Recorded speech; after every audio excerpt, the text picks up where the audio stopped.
The 93X Half-Ass Morning Show podcast is sponsored by Standard Heating and Air Conditioning. It's savings on a stick season with Standard Heating and Air Conditioning State Fair specials. Savings from $30 on a tune-up all the way up to $950 on a new cooling system. Visit standardheating.com/offers for details on all their State Fair deals. The 93X Half-Ass Morning Show. 93. Weather out there today is hot and with continued hot and in the afternoon. Tomorrow, a chance of continued crappy with a weather front coming down from the north. As hip-hop sensation Nelly once said, it's hot in, so hot in here. It's so hot yesterday, I saw the devil sitting by the AC. How hot is it? I almost called my ex-girlfriend just so I could be around something shady. Hey there, Heatpot, how you doing? I am hot. It is hot out. It is so hot. My car's truck nuts are touching the road. All right. It is so hot in Phoenix that all of the petting zoos are now KFCs. Okay. I'm baking like a toasted cheeser. It's so hot here. Hey, it's gonna be a scorcher. Okay, if you say so. It's showtime. Music has been taken out of this portion of the Half-Ass Morning Show podcast for licensing reasons. 1974. They recorded this record, I think, on a budget of about $38.25. Yeah, you could tell. Kiss, 1974. Hotter Than Hell. Title track, Josh. This was released just a few months before my birthday. They wanted to welcome me to the world with this album. Great Hotter Than Hell. That describes you all right. You're one hot man. You stop it. It's too early for flattery like that. Great songs on the record. It was just produced by squirrels, I think. In a tin can. They remastered it. Did you hear the remaster in the late 90s, 97 maybe? If I did, I didn't hear much of a difference. It sounded better. For lifelong Kiss fans like myself, it's an ongoing running joke how horrible the sound quality is on this old record. Welcome to the 93X Half-Ass Morning Show.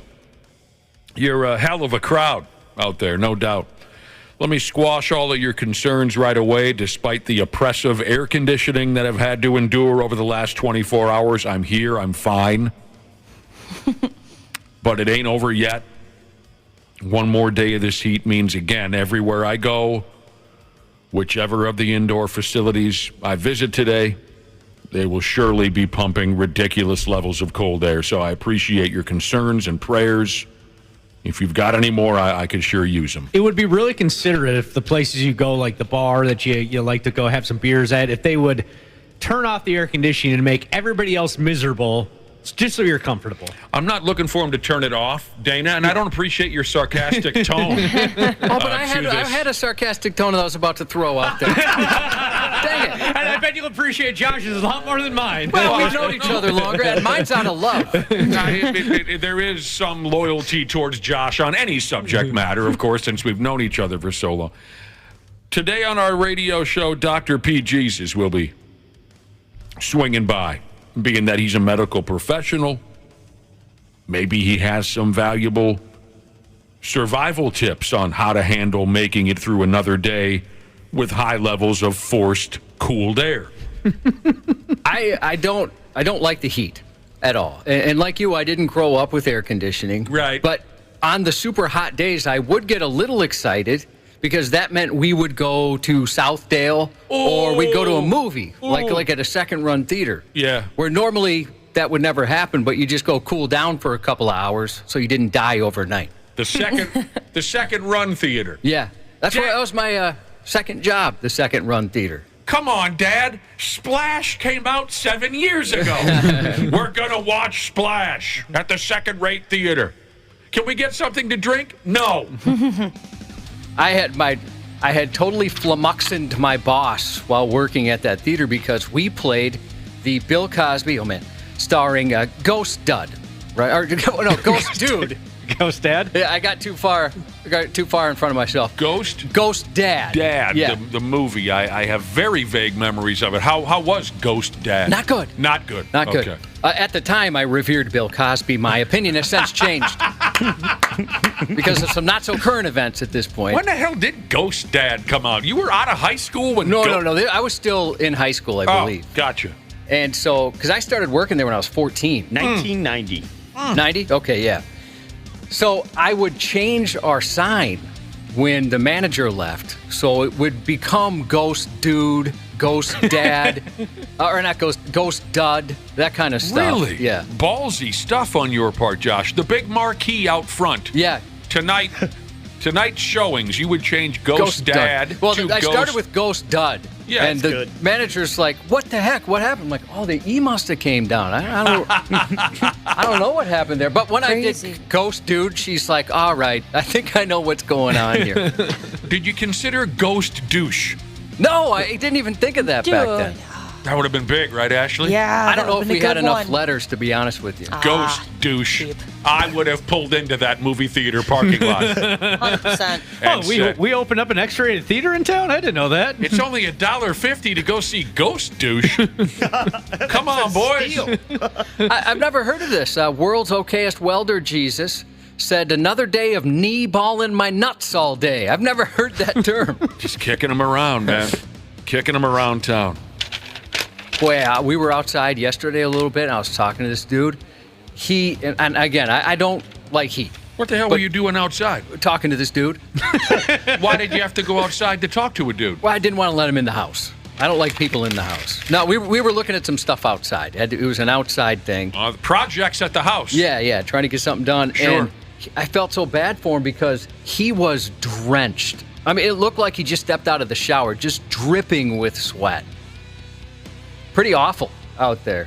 It was one of those, even my wife, who, I mean, she could live in an oven. She even said it was a little hot. So for those that are working in a place without air conditioning or outdoors, God bless you. I feel sorry for this guy who was pouring sweat all over your property, but he's not my problem. You are. How did you do out there, just standing there jaw-jacking? Oh, not too bad. No? But nothing compared to him.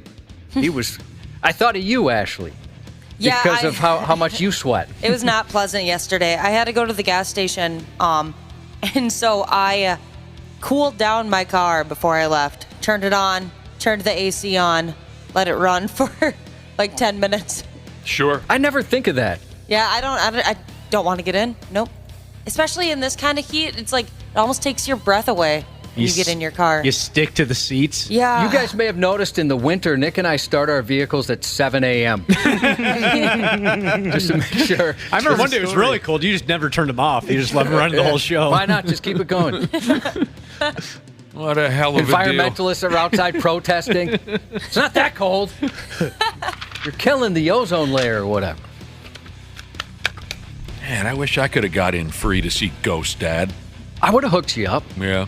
I learned how to be a criminal there. My first job, and I thought, I'm going to learn so much. I'm going to learn how to be a great worker. And all I learned was some pretty shady things from my coworkers. Now, I never had the interest in doing what they did, but I did appreciate the level of thought they put into this and how well it worked. For example, tell me about these shady practices at the neighborhood movie theater. So you and probably a hot blonde or three show up at the movie theater. You're going to go see Ghost Douche. Right. And so let's say four tickets for Ghost Douche, I'd please. Say, no problem. And then they would sell you 2 tickets, tear it in half, and then give it to you. And then the person that was taking the tickets in the back would just let you in. You know, so usually you tear tickets back there. Oh, just as a favor to a friend. Oh no, they would do this because they'd pocket the money for the other 2 tickets, right? So I charge you for 4. Oh, damn. I'm saying I didn't do this, but they would charge you for 4. They'd take the money for the other 2 and just tear those other tickets in half. And just pocket the extra $14 or whatever it might be. Yeah, and then another thing they would do is we'd have these coupons all the time where, you know, you buy like a medium, you can upgrade or, you know, for free. So essentially what would happen is we'd give you like some money back. No, I take that back. You get a discount on it, right? So they would they wouldn't give the coupons out, but they'd just take the money that should have been issued to the patron. The other thing they would do is they'd break into the video game machine to take all the quarters. Wow. Wow. And you never practiced any of this? No, it's blood in, blood out when you work in the movie industry. That's what I've heard, man. Which I did at the Second Run Theater. I worked in the movie industry. Of course you did. That's what I heard. I heard it's bloody and rough. It's rough. Once you're rough. in, they don't want to let you go. No, not at all. Okay. Especially because you peek behind the curtain there, and they taught us all this pretty terrible stuff. Sure, right. Some of the older kids. And I really looked up to these guys. I thought they were super cool, and then they're teaching me all this stuff, and I thought, my gosh, what a scandal going on here. Anyone else got any stories of stealing from their workplace? I had friends that ran a similar scheme to Josh. They worked at the bulk candy stores at the Mall of America. You know, you got to get your bag, you scoop up a bunch of gummy bears or whatever, right? And then you go and you weigh it, and then it comes out to say, $25. And the guy will say, my buddies would say, hey, because they didn't do inventory at the store, they didn't know how much candy was coming in and coming out. They go, hey, you know what? I'll give you a deal. You give me $20, I'll give you $5 off. And then the guy was like, oh, sweet. And they'd hand him a 20, and then he just pocket the 20, and the guy would take the candy. Man, all these schemes, God dang. Another one just popped in my head, but this was different. It's the guy, the leader of the theater gang who was coming up with all these schemes. So we used to hang out. We go to Guitar Center in Roseville, right? Back when it was across from Harmar. Yeah. You probably remember, Nick, going in there. I can't quite remember, but I've been to many guitar centers. It might be an Eric's Bike Shop now. I forget. But you talking about in Roseville? Roseville, yeah. Yeah, sure. I went to that one many times. Absolutely. So we went, at the time, there was a theater across the street, Harmar. Yeah, right. Absolutely. And so we went there once. And again, I'm with this scammer. And a couple of guys that worked at the theater grabbed us and like, hey, if you guys pay us half price, we'll give you 4 tickets for the price of 2. And then my coworker friend's like, or you could let us in for free, or we go to your boss and tell you the scam you're running. So we got to go in for free. All he did was come up with scams. He was the most successful scammer I'd ever met. I never would have considered something like that. He scammed the scammers. He sure did. He turned it around on him quick. And the He's look on their face was priceless. Like, we never considered somebody would do something like that. He's either a CEO or he's in jail right now, I bet. You know what? I haven't talked to him in decades. I'd love to know what he's up to This now. is some really cheap, sleazy stuff. I dig this. You know how I've always had a certain appreciation for a great scam artist. Yeah, absolutely. I mean, some are just so easy, it's stupid. Just walking into a store, stealing something dumb. Anybody could do that. Yeah, see, if I was to tell any stories of stealing from my employer, there's nothing strategic about it. It was just straight up grabbing something and tucking it under your shirt. Yeah. I could never be strategic the way you're explaining these stories where, how arithmetic confuses me. You know what I'm saying? Yeah. You give me a 20, give me 10 back, I'll keep the 5. I would be thrown by that. I wouldn't be able to follow that. Mine was just straight up derelict, grab a sandwich, put it under your shirt, and act like nothing's happening. These are very interesting stories. I mean, I guess I went to high school with some guys who went to federal prison for multiple years for stealing hundreds and hundreds of thousands of dollars. Maybe I shouldn't tell those stories. I know someone who embezzled from a church they worked at. Oh, that ain't cool. That's not good karma. That's bad karma. Beer brewing and drinking Jesus said he worked with a guy at a video rental store who would charge people their late fees, but then forgive the fees in the computer and pocket the money. Oh, that's smart. Oh. See, when I worked there, when I worked at Blockbuster, it was pretty much all cards at that point, so it was impossible to take cash from people. No, not many people paid with cash. I never stole money or anything from places I worked with, but it definitely cost the company lots of money by no cute girl at Blockbuster ever paid a late fee ever. When I worked at Camp Snoopy, the biggest prizes were always given to any cute girl, regardless of if she was able to get the ping pong ball in the floating dish or not.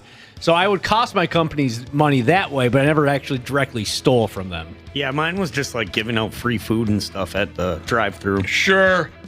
Oh, that would have been nice, having a friend that worked at McDonald's. Yeah, a couple of my buddies delivered pizzas for a while when we were real young, so they'd come over with 5, 6 pies that I don't know what the scam was, but they weren't supposed to be in possession of these 5, 6 pies. Oh, yeah. That was nice. That was Probably fun. like I liked remake that. pizzas. Huh? Like remake pizzas. Like someone's like, oh, I didn't order that, or Well, that's... no, trust me, Wapple, it was shady. I just don't remember the exact terms of the shadiness. They were stealing pizzas. I just don't know how they got away with it exactly. Sure, there's the gimmick where, hey, I didn't want olives on this, and then it sits there and somebody eventually, takes it. I had a buddy who pulled a double scam, and part of the scam was on us, but it worked in our benefit. So I'm going to have a hard time following this. This is a double scam. It's a double scam. Okay. In 2 different ways. So he worked at a Subway, but he wanted like us to think he was the man. So he's like, hey, anytime you guys want to come in, I have full reign. I can hook you guys up. You want to be friends, whatever. I'm the man, right? And so we would take advantage of that. And then we found out once he got fired, he had no power to do something like that. He wasn't supposed to be giving out free subs. And he would hand out, back when Subway had those stamp cards, he would just hand us full cards. Like, hey, you can bring it to whatever. I thought, he's going to run this place someday. Look how much they love this guy. There's absolutely no limit to his power. Turns out there was a limit to his power. And this went on for, I don't know, like a year and a half. Oh, wow. I hadn't, for my junior and most of my senior year, I didn't pay for Subway at all. And I was there almost every day. That's awesome.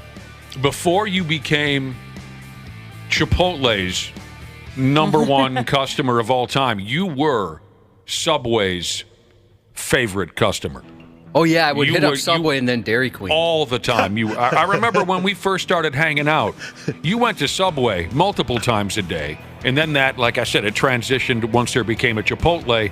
That's the route you took for many years. You're a creature of habit and routine. I am. There's plenty of addiction in my family, and I know I have it. That's why I avoid the stuff that, could get bad, like drinking and drugs and stuff, gambling, because I'm afraid that if I like it, I'll be a completely different person. But I'll get in. You're right. Like, I get into something and I'm all in. You're all in. You're addicted to food. Yeah, usually that's the case.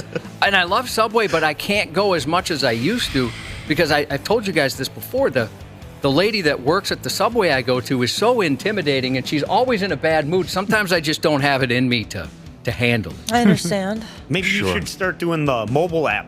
So you just order from the app and you don't have to talk to her too often. Oh, so you just pick it up? I'll show you how to do that, Josh. I want to see what she's doing, though, if she's in that bad of a mood. I'm always so pleasant, and maybe that annoys her. I don't know. Maybe you're too over the top. Yeah, and I always hit the, 30% tip? No problem. You'll get her one day, Josh. Yes, ma'am. You're going to have to do the custom tip, like 45. Yeah. I try to order the way she wants me to order. I speak up because she yells at you. She doesn't think you're speaking loud. She's got kind of a chip on her shoulder, huh? Oh, my goodness. And I had talked about this to a buddy. He's like, I know exactly what you're talking about. I have to go in frequently as well because of that. Although now it's kind of a show. It's like a dinner and a show. Yeah. Watching this. So we've had this fun conversation about, I guess I was trying to put more of a kind spin on it, but I guess there's no other way of saying it. Stealing from your workplace. Running a little scam, you got away with this, you got away with that. Most of these stories from when we were kids. What about sort of on the same, and we might get into some of that, we might get into some of this when we get to the stupid news. What about when a boss was just such a cheapskate bastard? You couldn't, can I get a sip? Working at the movie theater, can I get a half a pop? No, you have to pay for it. You know what I'm talking about? Yeah, I know exactly what you're talking about. A cheap ass, tighter than the bark on a tree type of a boss. Anyone got any examples of that? Just really quick off the top of my head, when you work in fast food restaurants, you can get a drink usually for free when you're working. This one lady, she wanted us to get the kid-size cups. Oh, God. And you could only have, one a shift. So that's 8 ounces. And you're back there sweating your ass off. I'm in the kitchen, I'm sweating all the time. I'm like, dude, come on. I can't just have a high C. What if you would have taken one without permission? Taken more than that 8 ounces, do you think that you would have run the risk of losing your job? I would have gotten written up for sure. Isn't that something? And then she would always walk around to where she knew people put drinks where you were working. She would just grab them right away, throw them out. Grab them, throw them out. And it's like, dude, you're just wasting it now. So she was just doing it to be cruel. Yeah. That's interesting because one of the most ridiculous things I ever saw in my life, as far as just a cheap ass, tightly wound boss. Years ago, I'm working at a warehouse. I was basically the night shift foreman. I was a young guy, I don't know, 20. And, of course, I had a carousel of buddies that would come in and out and work for a couple weeks and then move on and whatnot. And sometimes nobody wanted to work the night shift. So if it wasn't for my circle of buddies coming in and out of this joint, I would have zero help. This company just could not hire anybody to work nights. They had a hard time hiring people to work days because this was a filthy, filthy job. We made ceiling texture and wall texture. You ended up walking out of there caked with, and it was unhealthy. You had to wear masks. You're breathing in. We worked with ammonia. It was a messy, messy gig. So we had a hard time hiring people. My buddies were always willing to swing in. Yeah, I'll work for a couple weeks for some beer money. In the end, I had one buddy who worked with me every night. If it wasn't for him, we would have nobody. One day, just out of nowhere, the big boss comes strolling through the warehouse. He never showed up during the night shift. It was usually just me and my pal. And he approaches my pal and he says, hey, we, of course, worked with a lot of 2-gallon and 5-gallon buckets. That's where we'd put all the ceiling texture and wall texture. The boss walks up to my buddy and says, hey, is that one of our 5-gallon buckets I see in the back of your car? And my buddy says, oh, yeah, I'm just borrowing it. I have an aquarium at home, and I was going to use it to move some water into a new aquarium out of an old aquarium. And this was a true story. He was being truthful. I'm sorry. I'll bring it right back tomorrow. I'm just going to borrow it for the night. And the boss says, you're fired. Well, he got fired for that. Okay. Huh? Yes, right. And so I'd imagine you're not leaving anything out, like he's been a problem, whatever. No. Your boss was that big of a dick. Right. Even if my buddy had been a problem, the boss knew nothing about the night shift. Like I said, it was the first time he'd stopped by in I don't know how long just to see what was going on. He says, you're fired, to my pal. And I walk up to the boss, who I knew fairly well, but not, again, he never showed up. I said, what's going on here? Oh, your buddy's gone. I said, why? He stole a 5-gallon bucket. I said, and I turned to my buddy, I said, did you steal? And he says, no, he explained the aquarium scenario. And I said, come on, man, what the hell's the matter with you? He's going to bring it right back tomorrow. Nope, that's stealing from the company. Now, if you look around this warehouse, there was probably, 1,000 crumpled, destroyed 5-gallon buckets that had been tipped over accidentally with the forklift, run over by a semi-driver. You know what I mean? Yeah. Ones that got mangled, ones that were misshapen. The company didn't seem to be too concerned about those thousands of mangled buckets. Oh, you ran over some buckets? Shovel them into the corner. We're not worried about that. But they wanted to pick on my buddy for the one bucket that probably cost, 45 cents to the company. Yep. And I said, if you fire him, it's just me, dude. It's down to just me. But he still insisted on it. Dude was fired. Wow. I had to call another group of drunk friends and say, anybody want to work at a warehouse? I thought of another scam I was an unwitting party to back when I first started here, and I was doing promotions. I was an intern in promotions. And the guy, I had no idea how it went. And there's the promotions director, and he'd send me all these different places. And it was to run errands for him. There's a particular There's a particular brand of cigarettes he smoked that only you could buy at one bar, right? And then I drove to Wisconsin to pick up a snowmobile he bought off of like Craigslist or whatever it was back then. Right. And so I would do all these things, and I even questioned him, like, this is okay? Because it's nothing. And you take the company van? Yeah, I'd take the van. The radio I'd be station? paid, right? 'Cause back then, interns were paid. Right. Maybe they are again. But so I'd be paid to be doing all this. And I would spend entire days, like 8 to 10 hour days doing stuff for him. I'd go meet contractors at his house to let him in for whatever.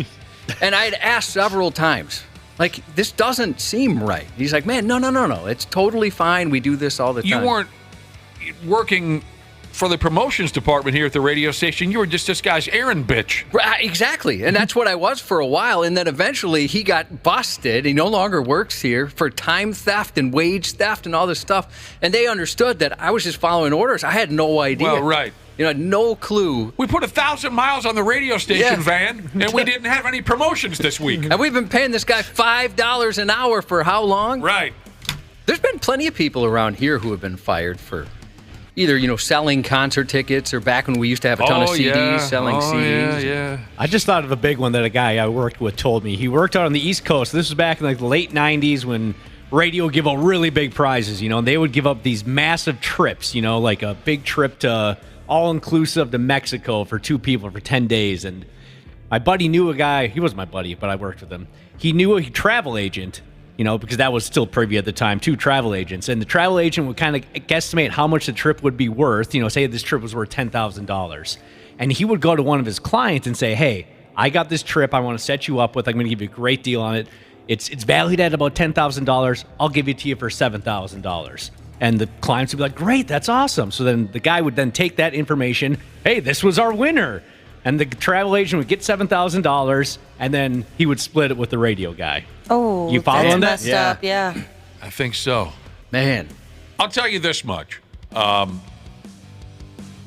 We do have some something or another coming up in the stupid news where we can get back to talking about jobs. And also, we started this conversation by Josh telling about his career in the movie industry, where you were having some laughs with the marquee out front. Instead of the marquee saying, tonight only Ghost Dad, you go out there and change it to Ghost Dude or Ghost Dud. Mm-hmm. We got a story in the stupid news about a funny company sign error that I got a big kick out of. So we're going to be coming back to this stuff eventually. All right, here we go. Like I said earlier, Dr. PG's is going to be stopping by this morning on the Half-Assed Morning Show. Wednesday already, huh? Yeah, that was news to me. I was telling Nick earlier, I started to put together an intro for Tuesday, and all of a sudden realized, oh my gosh, it's Wednesday. How does that happen? My brain melted from the heat. It is what it is. We'll be right back on the Half-Assed Morning Show. There's a douchiness to them. The 93X Half-Assed Morning Show. Hey, Minnesota. CJ Ham here. Huddle up for a second. You need someone to go the extra yard when your furnace or AC is out? Give the ball to the certified pros at Standard Heating and Air Conditioning. They've been at it for 90 years. Ready? Break. It's savings on a stick season with Standard Heating and Air Conditioning State Fair specials. Deals on deals on deals. Savings from $30 on a tune-up all the way up to $950 on a new cooling system. Visit standardheating.com/offers for details on all their State Fair deals. Standard Heating, providing the comfort you deserve since 1930. Half-Assed Morning Show. 93X. Mix a little sports analysis, pop culture, and great interviews, and you've got the Rich Eisen Show podcast. The Jets are bracing themselves into doing Hard Knocks this year. Bracing themselves. Look, coaches want to control the controllables. They don't want to have a camera crew in the building. I know that they want to lie low. This is what happens when you go and swing for the fences and get Aaron Rodgers. Are you kidding me? The Rich Eisen Show podcast, wherever you listen. Stupid news on the Half-Assed Morning Show. Yeah, I'm going to get there. But first things first, we had a little conversation earlier about those of us with a sleazy side. And maybe we've stolen something or another from our workplace once or twice. Got a couple of text messages on that subject. Here's a listener who says, hey, Nick, my donkey cousin got busted when he invited his manager to his housewarming party. The manager walks around my cousin's garage and noticed all the company tools and equipment that he had stolen from the shop. Oh, no. And was fired that next Monday. He had stolen $6,000 worth of stuff.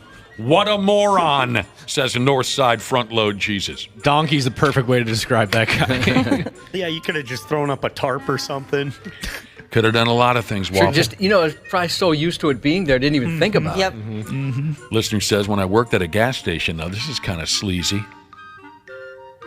I dig it. When I worked at a gas station, a listener says, I would load the cigarettes into the overhead cigarette holder thing. You know what I'm talking about? Mm-hmm. Yep. And he would always leave 2 packs in the carton and then toss the carton in the garbage. And at the end of the day, he'd throw the garbage out and he'd get the free cigarettes in the garbage bag. Oh, that was smart. I win again, he says. I should have done that when I worked at a gas station. I just ate free roller food all the time, which was pretty sweet. Yeah, nothing wrong with that. Yeah, I had friends who worked at gas stations, and the roller was just our buffet, basically. Yeah, you just walk around and oh yeah, I'll grab a hot dog. Oh, I'll grab some Chex Mix. Okay. I love gas station food. Me too. The best. I worked at a convenience store for a while, Smashley. Air day. I got myself a free double char broil. Nice. And you might be too young to even remember this. And a bag of Salsa Rio Doritos. Oh, I know what those are. We knew how to me and my buddy, my my coworker, we knew how to press ourselves up against the wall to avoid detection from the security cameras. We knew the route that you had to take from the free food to the back to the cash register in order to not be seen by the security cameras. I loved that food. Oh, by the way, we've been talking a little bit about the weather and the heat and everything. Got another text from Baudette Fishing Guy Jesus. He's checking in with another Canadian weather report. He says, today a high of 75. Have fun sweating through your whitey tighties, you suckers. We also wanted to mention people have been texting in about static on our signal. And we're aware. Appreciate you letting us know. We're on the backup transmitter for some reason, Wapple? Yes, we are. Okay, so that's not going to be a permanent thing. Once they figure it out, we'll be back in business. So apologize. The hamster has fallen off the wheel temporarily. Yeah, sorry. I know that sucks. We're going to get him back and running here shortly. We hope. All right, the stupid news is all ready to go. This dude sucks right here. A Georgia man has been accused of stealing a porch from his neighbor's front yard. Speaking of all this stealing, you can't just tuck that item under your shirt. Yeah, that took me a second. I'm like, wait, what? What? Stole what? I must say, there's something about that I would appreciate if someone stole my front porch.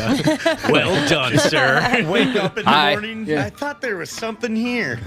As I tumble 10 feet or whatever it is down. Yeah, I never would think somebody would steal my entire front porch. You worry about packages, of course. Yeah. Not the porch. This alleged thief is named Robin Swanger.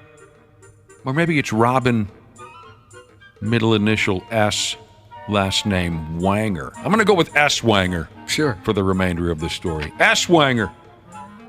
His mugshot is cute.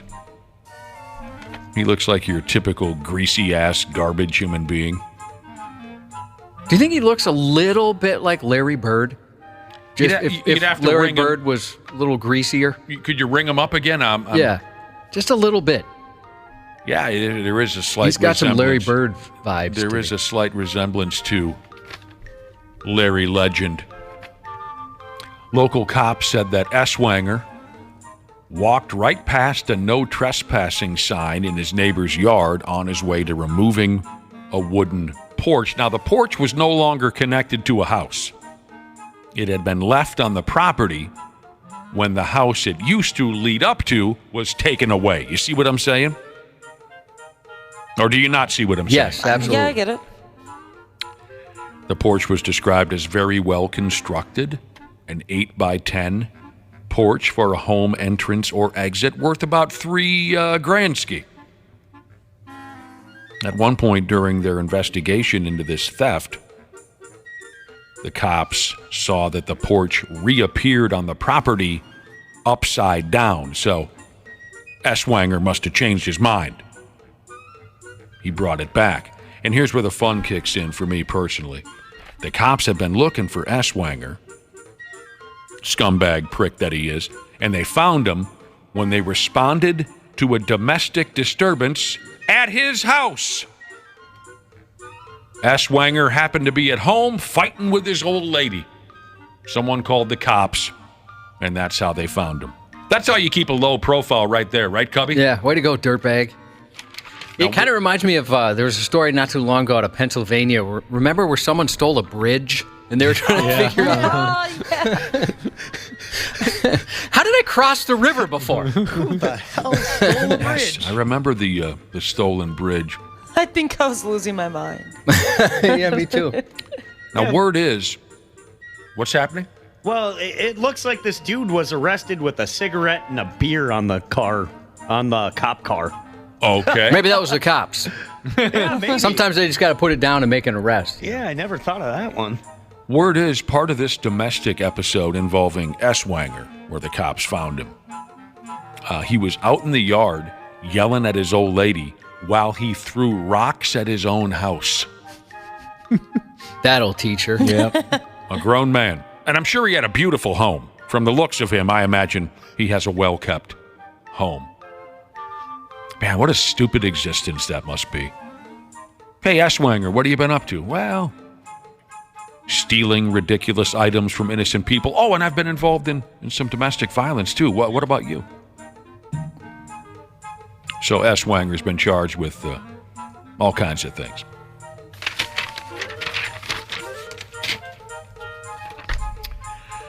Translation can be a real problem when trying to relay a stupid news story here live on our radio program. Some of these stories come at us from parts of the world that I've never heard of before. Like this here next story comes from a place called Poon. Have any of you ever been to Poon? Nah, I can't say I have. Poontown, yeah. Poontown. I've been to Poontown. Text 651-989-9393 if you've ever been to Poon. And maybe you'd be nice enough to give me a brief comment on what Poon is like. Where is Poon? How much does it cost to go to Poon? Is it a clean and beautiful place, or is it kind of filthy and shady? Does it smell okay, Poon? Some towns have a smell. What's the climate like? Yeah. So as I was saying, trying to translate these bizarrely written stories from faraway places isn't easy. I have to check with my life partner, Cubby, because he's much more of a learned man than I, an educated man he is. So, Josh, this here next story, are they trying to say that in a town called Poon, a pack of thieves asked an astrologer, they asked the astrologer when would be the best time to commit a robbery, and then they took that information, came back and robbed the astrologer that gave them the advice? That is 100% correct. Okay. Like, for example, if you weren't home, let's just say, what time would that be? That's awesome. The 5 robbers came back to the astrologer's house after he had gone off out of town summers. They tied up the guy's wife, and they took all of his stuff. Now that's cold as ice. But now again, I have to ask Josh, because I don't understand the words that are coming out of the mouths of these people from a land they call Poon. The local cops also arrested the astrologer for his role in the crime? Did you catch that part? Yeah. So he was maybe in on the caper? It sounds like that, yes. To have 5 guys rob his house. We just perhaps like a insurance thing it could be, or it didn't specifically say, but yeah. I never would consider going to a fortune teller to ask, how do I commit a crime? What would you recommend? What would you suggest? Do you see success in my future as a criminal? People are texting in who have been to Poon. One listener says Poon borders a place called Thailand. The last time I was in Poon, it was something called Shark Week. Oh, wow. I guess there's a neighboring town, and it's just full of a-holes. Oh, no. According to the Brotherhood here. All right, I never considered that the astrologer would be in on the caper. Maybe some kind of insurance thing. Yeah, they stole all my stuff. And then the cops say, well, tell us about your stuff. Oh, I had a $58 million television, that kind of a thing? Yeah. Okay, I see. Possibly. I wish I could, tell you more about what's happening here, but I don't. Poon sucks. They don't tell a story very well in Poon. India is where this was. We had our house broken into a couple times, and the last time, the cops went through and they read a report, of what was taken, so you can give it to your insurance company. And I had a wall mount up to mount a TV, which I hadn't purchased yet. And so I had it ready to go for this TV, and they're like, "Oh, okay, tell me about that TV."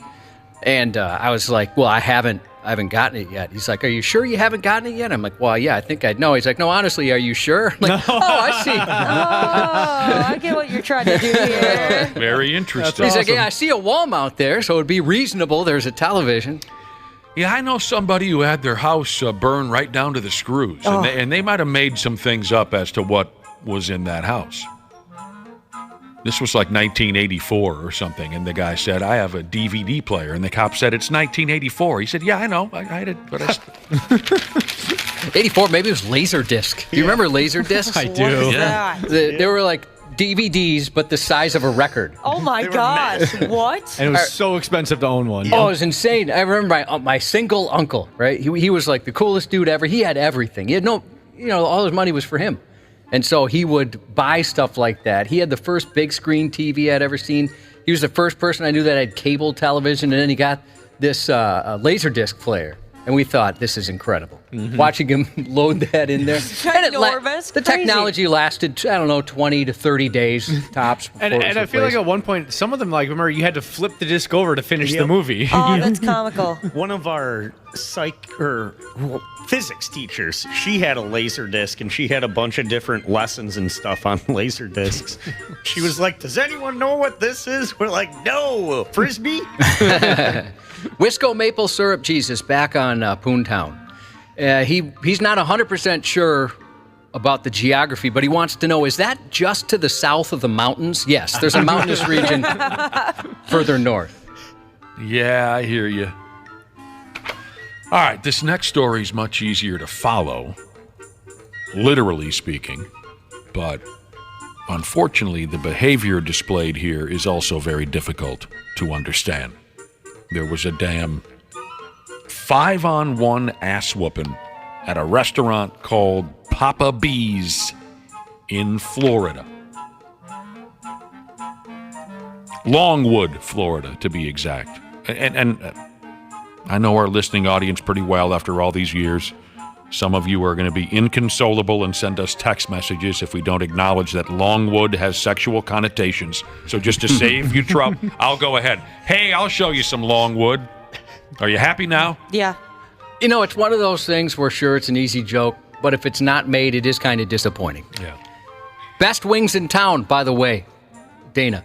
Yeah, I just Googled the website. So that's Papa B's. Yeah. Next time I'm in Longwood, I know where I'm heading. What are we talking about? Papa B's. Best wings in town. The best wings in Longwood. Dude, they look like so amazing.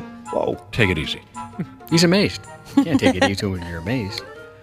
As you know, I don't understand what we're doing anymore as a society. I just can't ever picture me and my friends acting like this, even when we were young. Here's the deal. A clogged toilet at Papa B's restaurant ended with an employee getting stomped out by 5 people at once.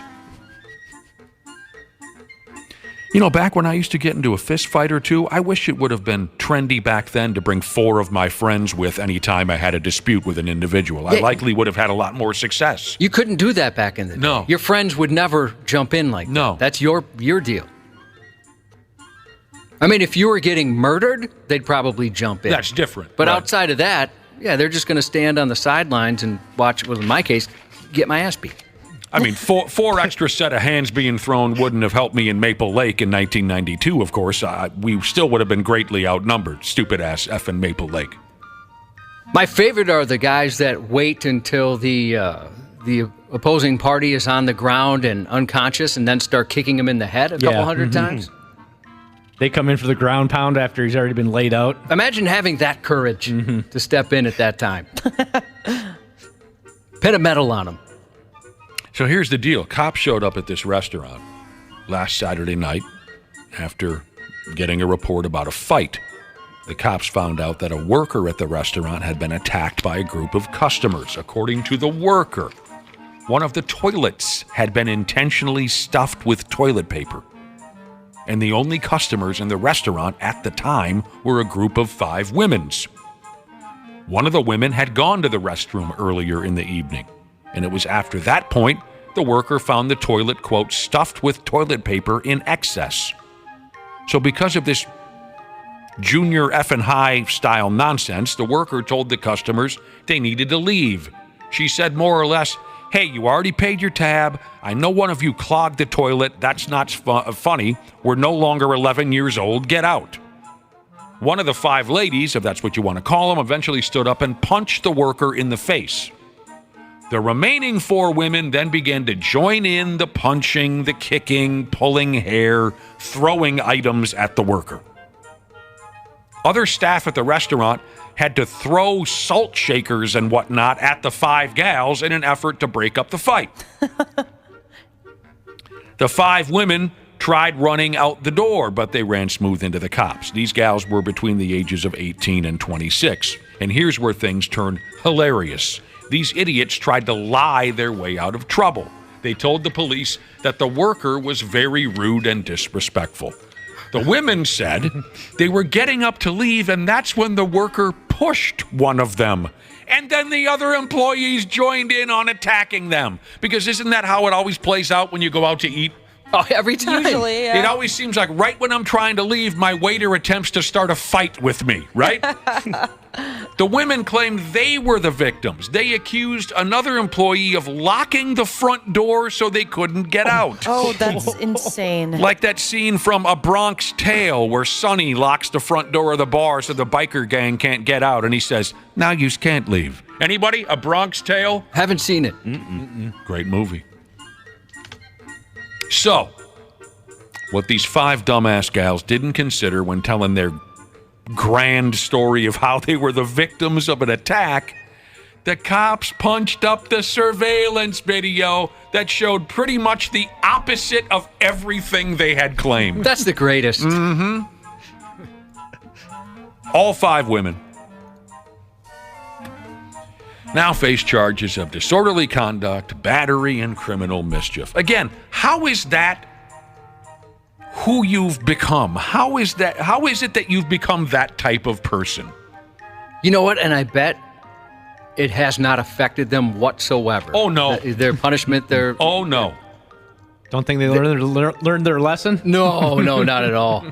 Not at all. You're a grown adult, and your idea is, let's go stuff a toilet with toilet. Let's clog a toilet. I mean, I remember doing that when we were 10. Just for laughs, but what? What are you doing? And then when someone calls you out for not being funny, then it has to turn violent. Those have always been one of my favorite types of people. They do something stupid. If you call them out on it being stupid, well, where else can we go from this than a fight? We have to have a physical fight over whether I'm funny or not. And I'd imagine they didn't volunteer to fix that situation with the toilet. You know, it's not like they said, yeah, we were trying to be funny. Okay, maybe it didn't work out. You know, every once in a while, Nick, you mention something you're good at, right? What do you mean, if like, you listen to the show... off air, you mean? Well, sometimes it makes it on air. Really? Yeah, every once in a while it makes it on air. I haven't noticed these things, but where are you going with this? So I have... Making me sound like I'm some kind of, like an arrogant type of... I don't mean that at all. You're the best at not being arrogant. You'll tell us. But for me, I have a few skills, but one of them is... Actually, this is probably one of 2 skills I have. I can unclog any toilet. You can? I can. Nice flex.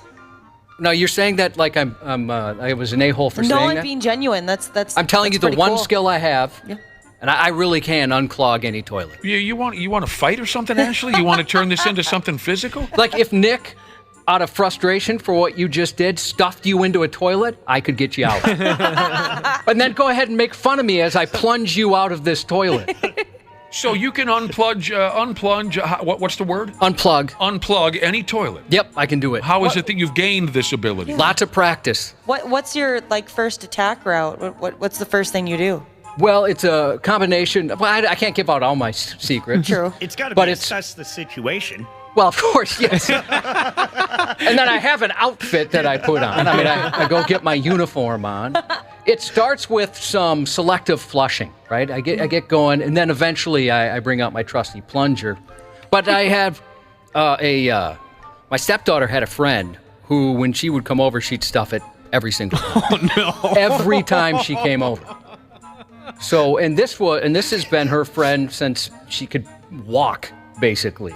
So many, many years of unclogging toilets, I got really good at it. That's great. I just wanted one thing, Ashley. That's it. Just give me one thing.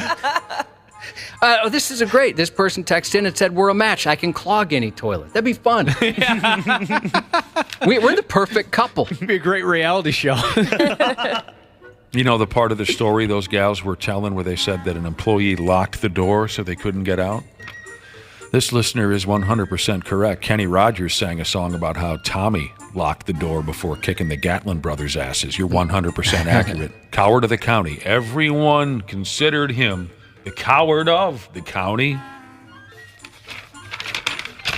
I know that song. I love when folks point out stuff like that. Couldn't tell you any of the lyrics outside of that. But. Oh, if you turn the damn song on, I can sing it from start to finish. I can't think of it right now off the top of my head. Tommy's Love was Becky. There's a short sample.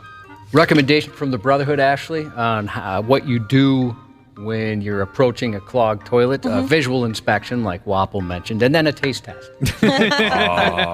And before you get the plunger, you try to barehand it. Yeah, that's desperation That's how right the there. tough guys do it. Yeah. That's how they did it back in, like, our grandfathers. They would just barehand it. I've had to do that. Have you? Yeah, I've barehanded it before. Plunger was last resort. Our grandfathers just fisted it. You got to get a good angle, Ashley. And that's true in a lot of things in life. Absolutely. I really enjoyed reading this here Burger King story. You know, all of us here should be handing in a job application at the Burger King restaurant in a town called Elwood City, Pennsylvania. We are exactly what they're looking for. All you have to do is read the sign out front. The sign says, plain as day, they're looking to hire losers. Well, all right. We are perfect for the job. Yeah, we'd fit in great at that BK. The sign out front says, this is so stupid, but I can't get enough of it. And it's reference, we made reference to this earlier. Josh played a prank on his employers when he worked at the neighborhood movie theater when they were advertising the movie Ghost Dad. You went up and changed the letters to read what, Josh? Ghost Dud. Ghost Dud. Ghost Dude. But you never did Ghost Douche. I don't know if I knew what that was at that time. Fair enough. The sign out front says, now hiring losers up to $14 an hour. It was supposed to say, now hiring closers. But the C fell off when Easy nobody was mistake. looking. That's so much better than just a disgruntled employee putting up loser. Just the fact that there was no intention whatsoever for that to happen. Yeah, And I'd imagine, you work someplace. I don't pay any attention to what the outside of this building looks like anymore. If they took, so our company is Cumulus. If they remove the L, U, and S, now that'd be hilarious, but I wouldn't even notice. Right. By the way, we should do that with. We totally should. We need a sledgehammer. Yeah, you're onto something though, because at McDonald's where I used to work, we had one of those signs where you could put up whatever you want, and I had no idea what it would say. Some people would be like, "Yeah, there's a special on your sign over there," and I'm like, "I don't know what it is." I forgot a U. We need to remove the ULUS. Otherwise, it wouldn't make any sense. Oh, there you go. Unless there's a space, then it would sound like a prestigious university. That's a little gross at the same time. Where do you go? Blank you. Now, a photo of this Burger King sign's been floating around the internet since last Friday, so I guess we should assume it's been fixed by now. It's unclear if any losers have applied.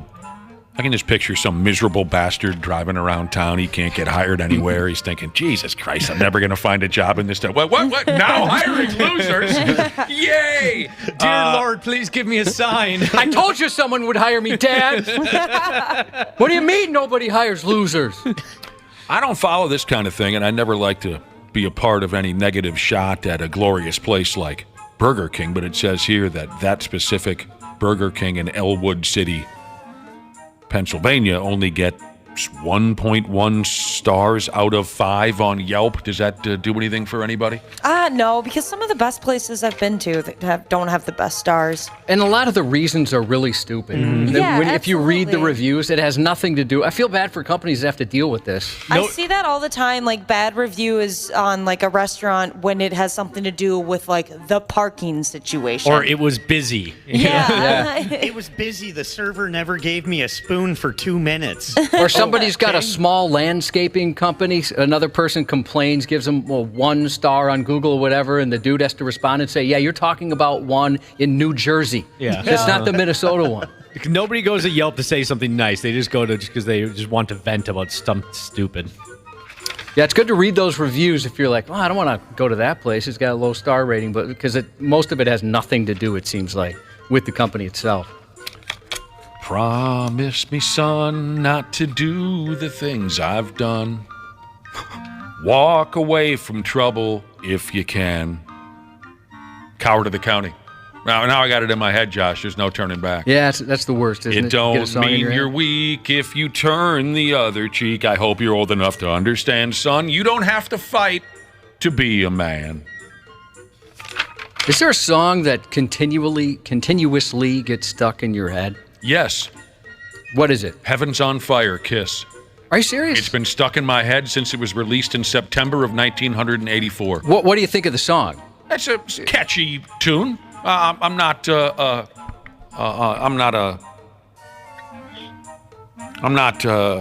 ever really negative about the song. It's one of Kiss's catchier pop rock songs. So it's a song you like? Yeah. Because there's one in my head it's a catchy song. It's not, I don't dislike it at all.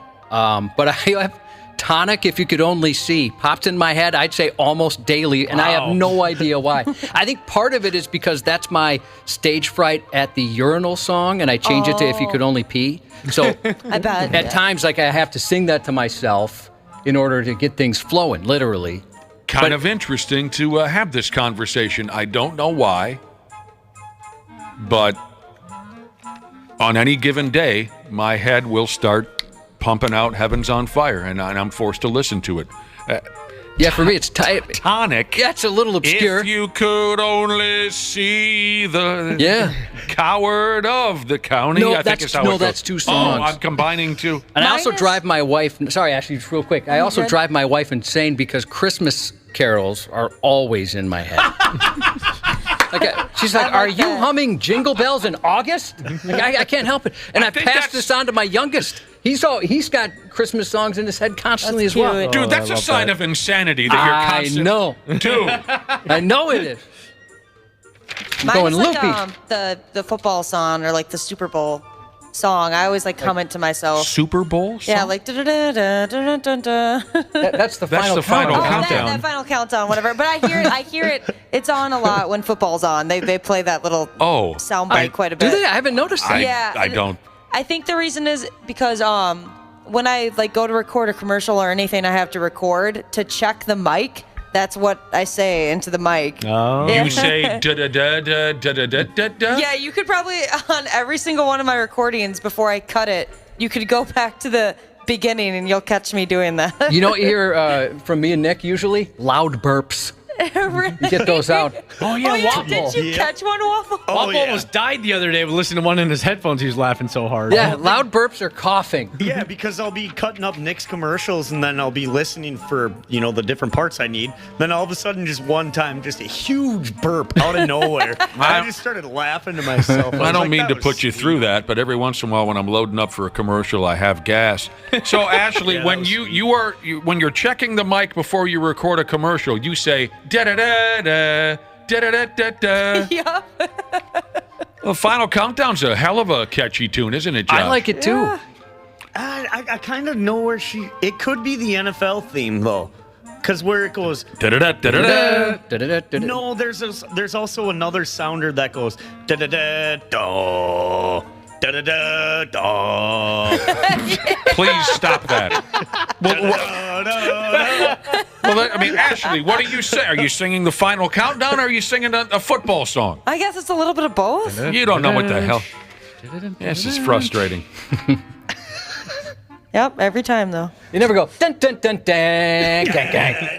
Nah. You went through that one? Haven't done that yet. 1986, Europe played a show here in Minneapolis, and they played the Final Countdown twice. Oh, yeah. Did they open and that was the encore? They opened the show and finished the show with the final. But it was such a big hit at the time, the crowd was probably going to tear them limb from limb if we didn't hear the Final Countdown again. Some people poop on that song. That song they give it was, like 1 star on Yelp. They're idiots. I totally agree. You're an idiot. That was a great, catchy. That was my ringtone in middle school when my parents would call me. That's awesome. Yeah. And Joey Tempest was gorgeous on stage. Oh, man. Absolutely one of the most handsome human beings I've ever seen on a lighted stage. There's another song that gets crapped on a lot, but I'm afraid to say I like it because I'm afraid on how it's going to go over here.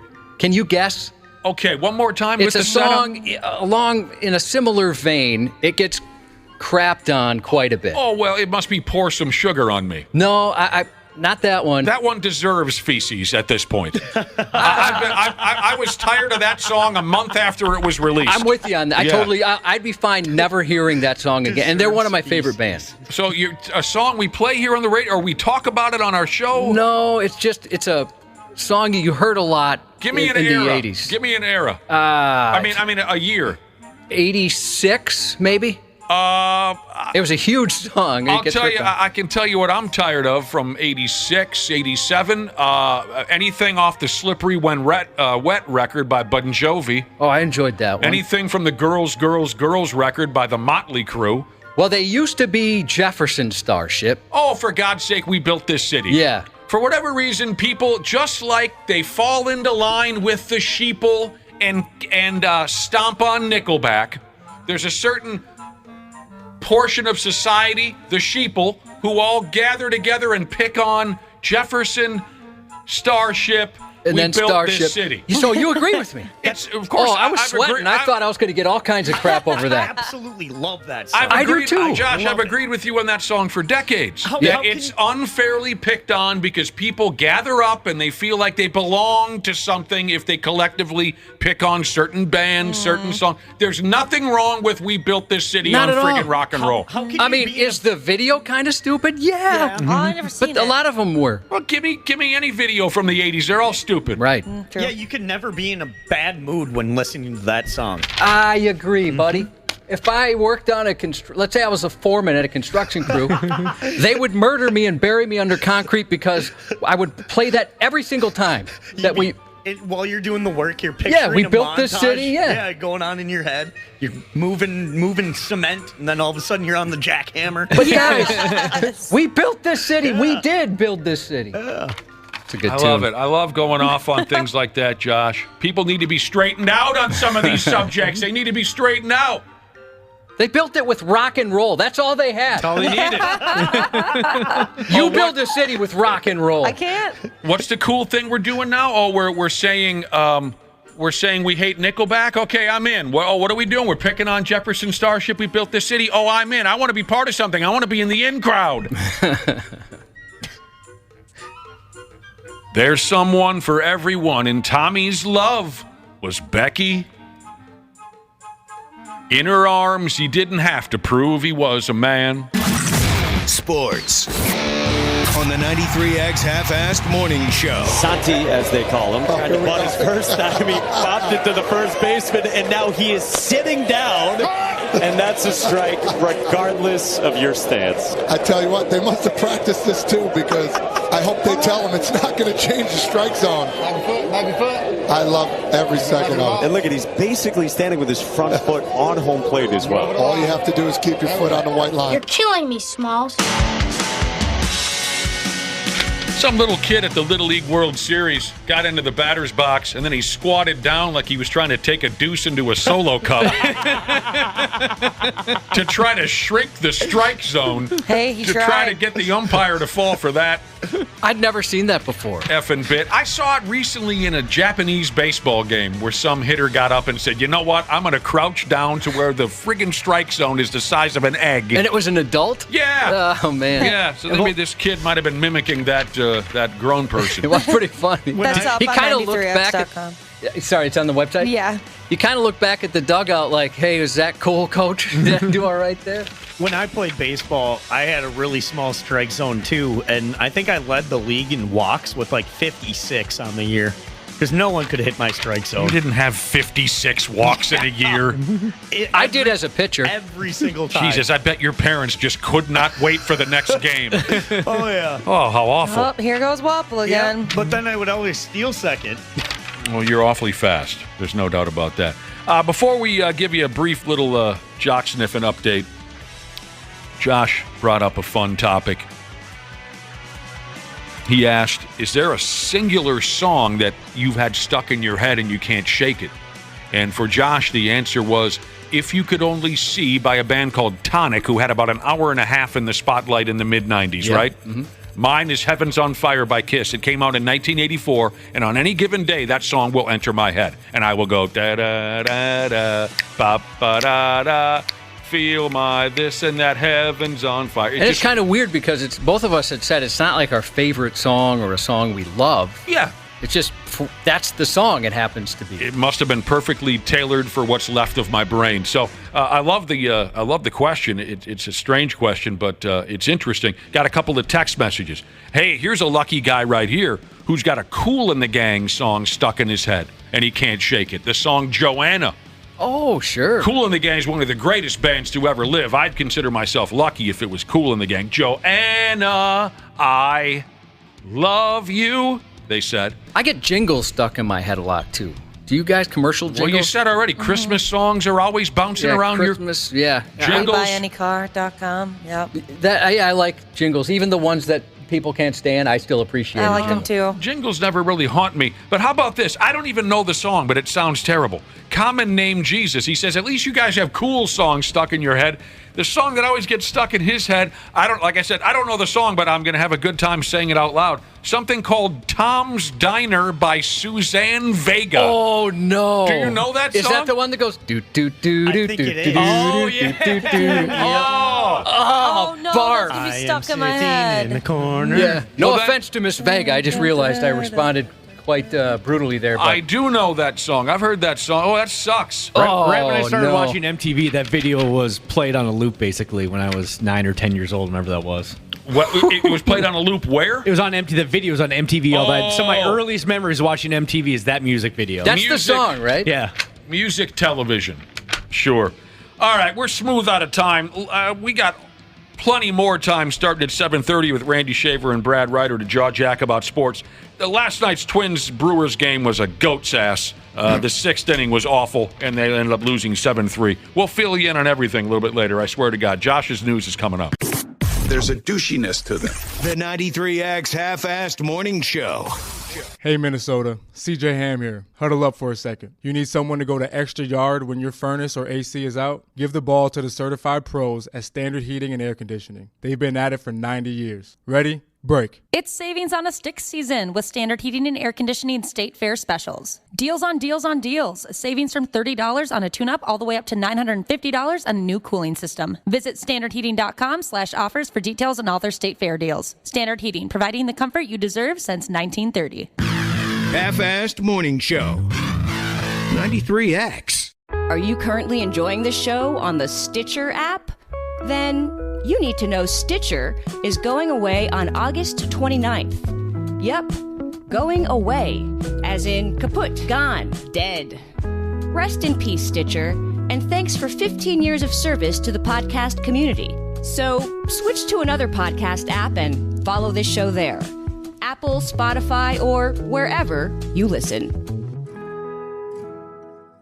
Half-Assed Morning Show.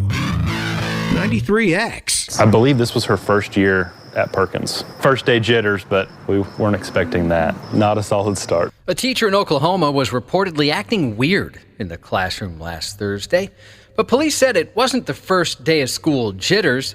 She was hammered.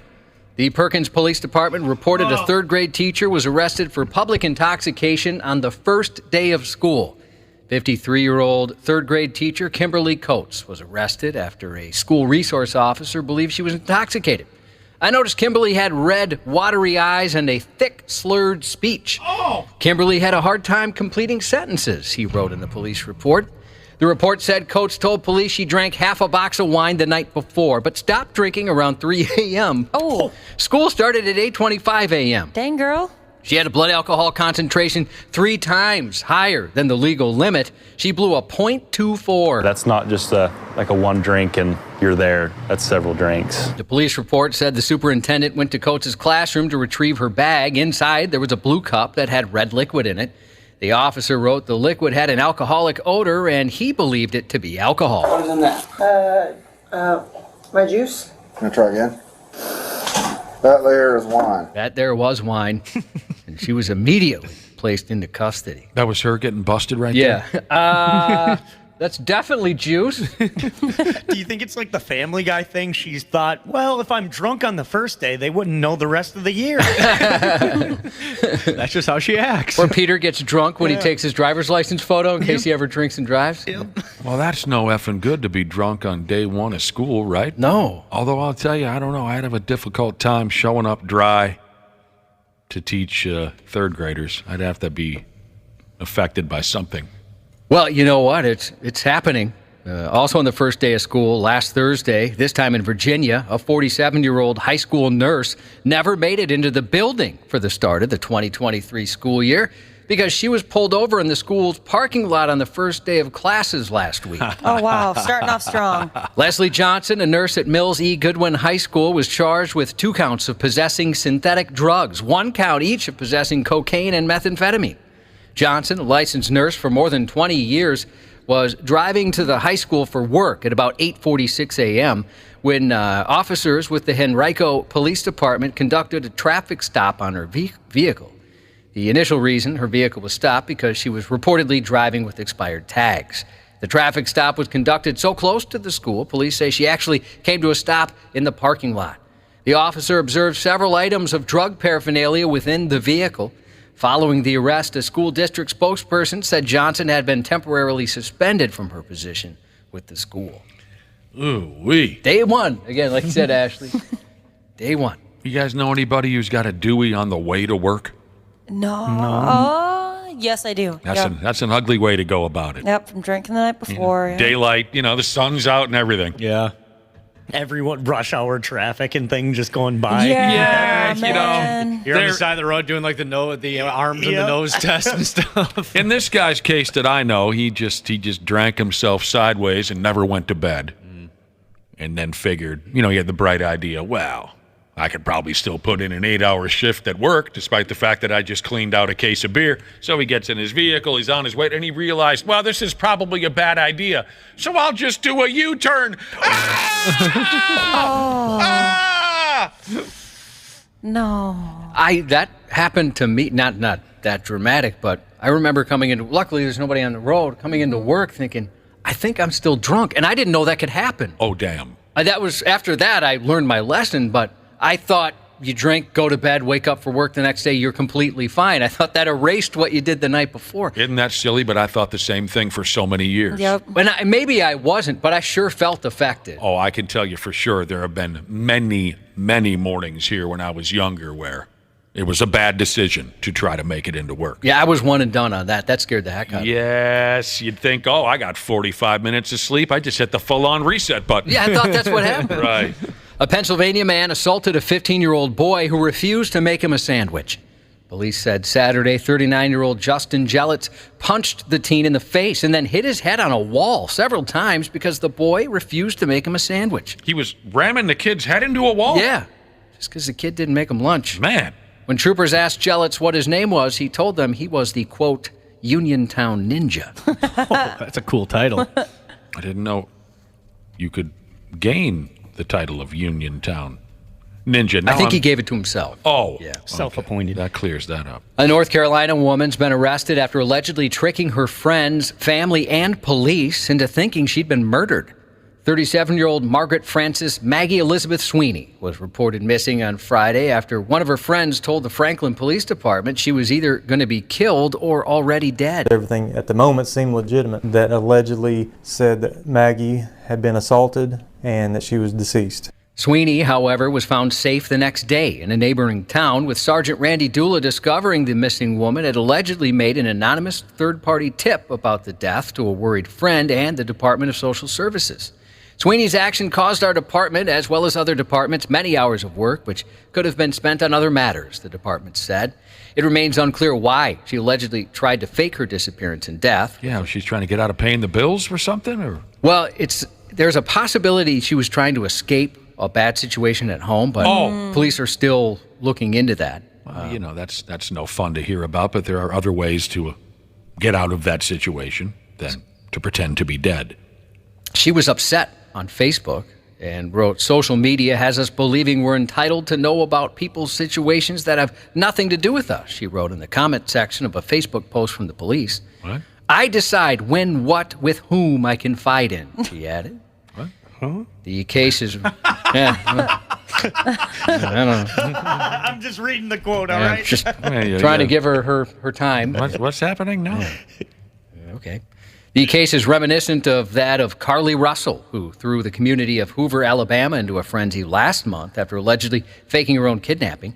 You may remember the 26-year-old nursing student made headlines after she vanished on the interstate. She was heard screaming in a call to relatives when supposedly stopping to look after a lost toddler.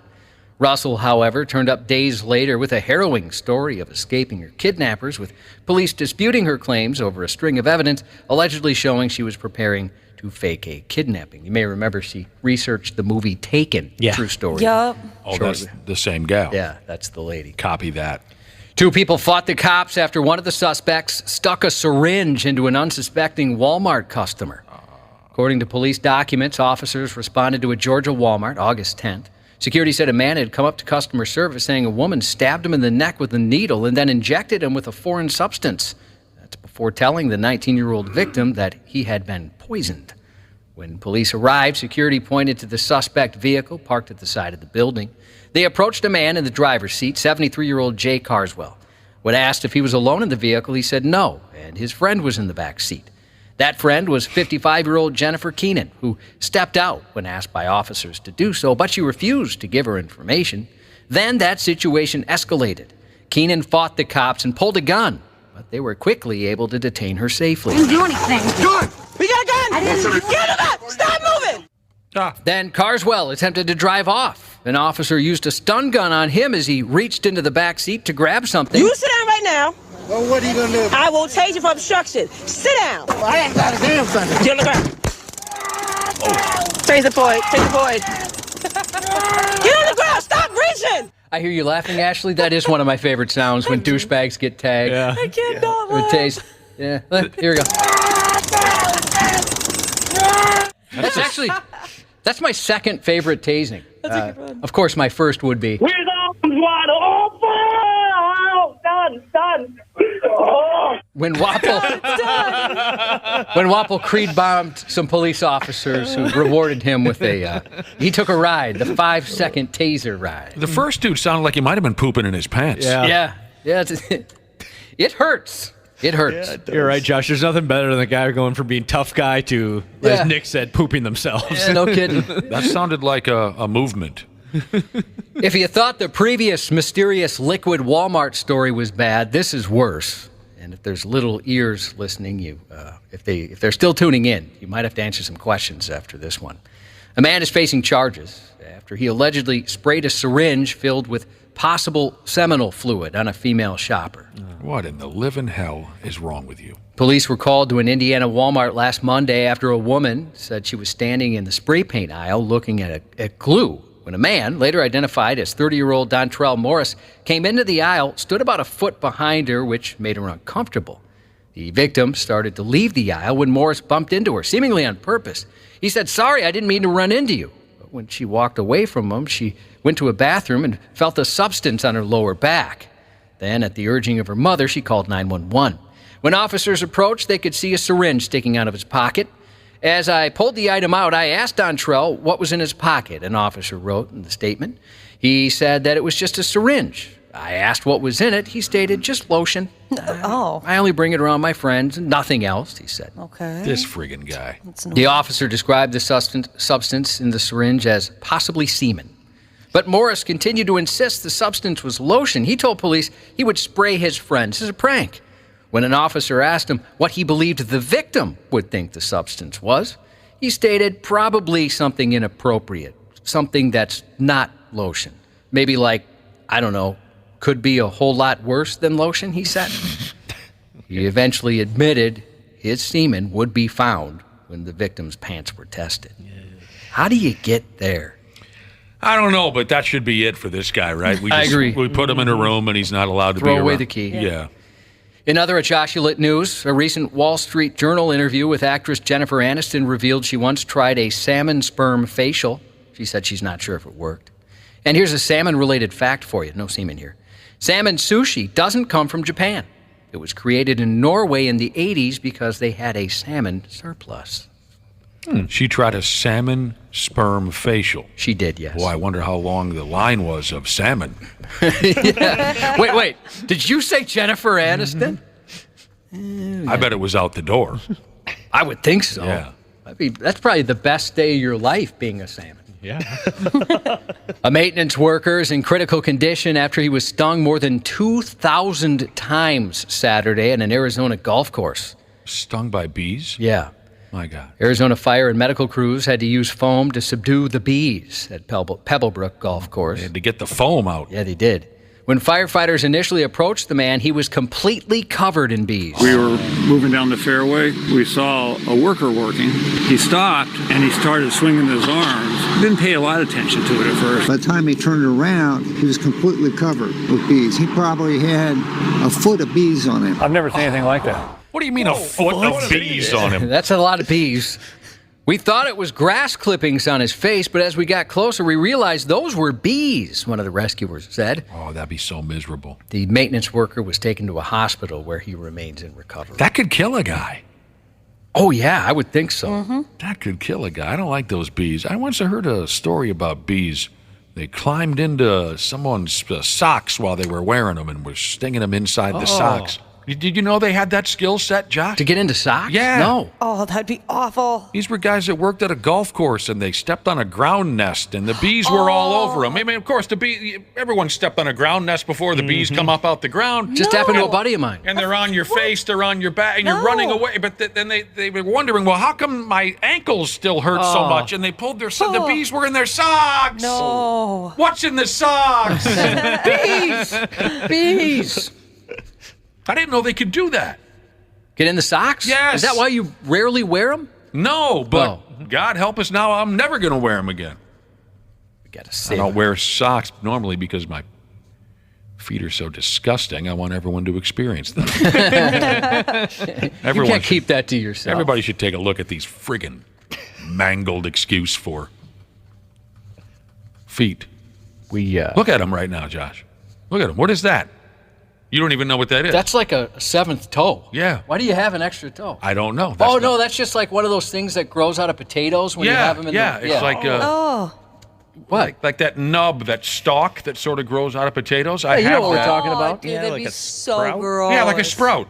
I have one of those coming out between my third and fourth toe on my right foot, and no one can seem to help me. He's sponsored by Russet. Did you know that? Big money. It gets big. It's going to bloom, I think, before summer is over, and we can find out the source of it. Yuck. I feels know. sick. I'm picturing it. It's making me nauseous. Well, you got come look at it. Oh, Well, you can flick it. It's fairly firm. ew, dude. It's firm. It won't break. It's not going to hurt you. It's not going to hurt. It might hurt me, but I don't feel anything. I can barely feel it. I'll show. When are we going to the fair? Friday? Friday. Folks can get a look at this at the fair on Friday. Take a picture with it. You know, I'm not trying to be too judgmental about our coworkers here, Nick, but you guys are weird. I have this kind of odd sprout growth between two of my toes. Josh, can you see from where you're sitting? It has a vein in it. Oh, is that what that is? Yeah. It has like one blue vein running through. Oh, man. Yeah. And if I it's weird, if I hold my breath, it pulsates. Oh, hold on. I got to get a stopwatch. 60 beats a minute. That's pretty good. Yeah. I bet you guys don't have a resting heart rate that's that low. No. And it sweats. Oh. I heard it bark the other day. You heard it make a noise? Yeah, it growled a little bit and then it barked at me. I mean, seriously, let's see if I can do this. I'm going to see if I can command it to do something. A vein sprout, foot vein sprout. Honk the sarcasm horn if you understand me. Okay, maybe it doesn't. Oh, did you hear that? Did you guys hear that? I heard it.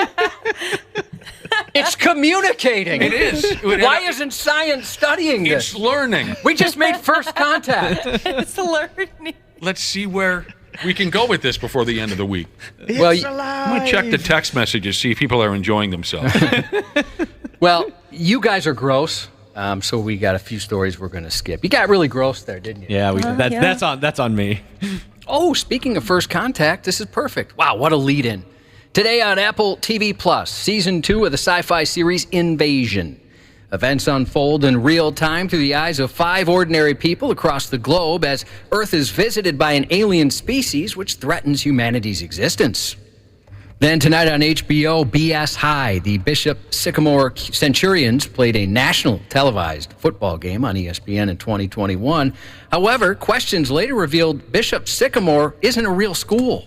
Happy belated birthday to Mosh Crusher Jesus. Insurance adjuster Jesus would like to wish his youngest son a happy 21st. And that's 93X News. Care 11's Randy Shaver. On the Half-Assed Morning Show. Great competitive practice, all right? With that said, though, I got someone that I'd much rather talk to you guys than me. Where's Ralph Macchio, man? Hey, I've been a Jet fan for a long time, man. It's just so great to be here. Thank you for having me out. I can shed a little bit of wisdom. An old movie sensei friend of mine once said, to succeed in life in all aspects, you need to find balance. And I am seeing balance on this field that as a longtime Jet fan, I haven't seen in my memory. So I am so effing excited for this season. You said you saw what? I said what? You said you saw what? So you gonna say it. You're gonna say it. I can't say it. I can say, what the are you talking about? There we go. Come on, Sauce. I know what you're talking about. Thanks for having me. Jets on 3. 1, 2, 3, Jets! Ralph Macchio swung by the New York Jets' stupid training camp? Yeah, he did. They don't deserve that. He almost made me like the Jets a little bit. I love Ralph Macchio so much. Me too. That's great. I wish he would swing by and give us a pep talk sometime. And was that further proof that, and we've discussed this before on the air, an F-bomb is always a cheap pop? Yeah. Mm-hmm. Yeah, they wanted him to say it. When he cursed in front of him, he got that cheap pop. Hey, fellas, Randy Shaver and Brad Ryder, what's going on? Good morning. Good morning. Hey, it's working today. Good. We were a little nervous. Ralph Randy's Macchio. system didn't work yesterday. Oh, right. We had you on the damn telephone. I'm glad to hear that everything's A-okay. Did you hear that? Ralph Macchio, you guys. Yeah, heard that. Yep. One of the greatest of all time. One of the great. Hey, maybe Randy Shaver and Brad Ryder have similar mental problems that Josh and I have over here. We were having a conversation earlier about songs getting stuck in your head, but I'm not talking about just for an afternoon or something. I'm talking about, it's like NWO Black and White Waffle. What is it? For life. Have you had a song stuck in your head decades, years and years and years and years? Josh and I both have. Maybe not for years. I mean, for like a week, maybe. Oh, see, then you don't have the same problem. Josh brought this up earlier. I have had Heaven's on Fire by Kiss from their 1984 record Animalize. I've had that stuck in my head since it came out in 1984. On a daily basis, that song will enter my head at one point or another, and I'll have it, rolling through. Maybe because it's a real simple rock and roll song. My brain is a simple thing, obviously. Josh, you haven't been tortured as long as I have. No, I mean, I always have Christmas carols that pop in there for whatever reason. You are Any time of year. And I mentioned earlier, Christmas. it drives my wife nuts. And I You don't love even the realize when holidays. I'm humming them. I don't even realize it. Mm-hmm. But yeah, it drives her crazy. Mine's really obscure. It's a 1996 album, or a song from a 1996 album called Lemon Parade from Tonic. Tonic. And the song is If You Could Only See. And I was telling the guys earlier, that's my stage fright at the urinal song. I sing If You Could Only Pee, and it works every single time. I just focus on that, and then things start going. You know what's interesting is I remember when Tonic was popular for about a week or two. They were a house band for The Edge when we were The Edge for a while, too. If I Could Only See isn't even the big Tonic hit. What was their big hit? It was a little more of a power... Yeah, that one that was popular for sure. Look that up. What was the name of that one? Tonic had a hit. Open Up Your Eyes. Open Up, yeah. That was the big one. So you guys haven't... Listeners have been texting in. Listeners who have the same problem that Josh and I do, where we can have a song stuck in our head. I mean, for me, it's been 40 years. 40 friggin' years. I have this song in my head. there are some listeners out there who have a similar problem. You want to hear some of the songs that they can't get rid of, Cubby? Of course. Push It by Salt and Pepper. Dang. Ooh, Push It. Anything with a beat sometimes is hard to get out of your head. You know, I recently spent some time watching a documentary on Salt and Pepper. I didn't get all the way through, but it was fairly entertaining. Wheel in the Sky by Journey. Oh, sure. Oh, yeah. Mm-hmm. One of our listeners says, thanks to us for years now, he can't get rid of basketball. Give me the ball because I'm gonna dunk it. Yeah. That's a catchy one. Bop. Oh no. No, don't start talking about that. I like that song. I have an Mbop story. Again, when we were the Edge, an alternative station for people who aren't old enough to remember. The program director at the time's like, I got this tune, and this is going to be huge. You know, this is going to be big for us, and he played it. And his direct superior, the operations manager, called and said, if you ever play that again, you're fired. Oh! And it became number one for it was huge. 7.5 months. And we're talking about folks can't shake these damn songs for years and years. Like I said, for me personally, it's nearly been 40 years. This is a good one to have locked in. Life's been good to me so far. Oh, yeah. Yep. Randy, who sang it? Go ahead. That's your time period. Oh, gosh, I can't think of it. My I'm sorry. Maserati does Yes, 185. Why can't he? What happens next, Wapple? Steve Walsh. Not Steve Walsh. He was a quarterback. Joe Walsh. You were Joe thinking Walsh. of Steve Winwood. What else does he say about his Maserati that goes 185, Wapple? My Maserati is 185. Oh, I boy. lost my license. Now I can't don't drive. drive. Life been good to me. So. Army truck driver, Jesus. Some people, you get frustrated. The song's stuck in my head. I can't get it out. It's also frustrating if you can't remember the name of the song. So he's texted in on it and saying, the song I can't get out of my head ever is Brad and his ex's song, but the name escapes me. What's the name of that again? Keep going with the Life's Been Good lyric. I live in hotels, tear out the walls. Yeah. I have accountants pay for it all. They pay for it all. Yeah. Another listener says there's this song, like you were just describing, a song stuck in their head, but they can't think of the name of the song. It goes, ba-dum, boom, boom, yeah. What is the name of that song? Ba-dum, boom, boom, yay. What's the name of the song? Anybody? Ashley, do you get that reference? No, I don't. I'm sorry. It goes, ba-dum, boom, boom, yeah. I don't know if that's 2023 safe. Probably can't play that one, but Oh, Sherry by Steve Perry. That's a good one that's to a have real locked good in. That's one of the greatest songs ever recorded. I just heard that on our sister station, Love 105, the other day.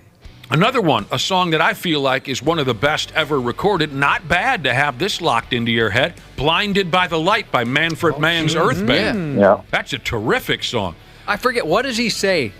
Something like a douche. What is the actual lyrics? Deuce. Wrapped Deuce. up like a, yeah. Deuce. Like a deuce. Okay.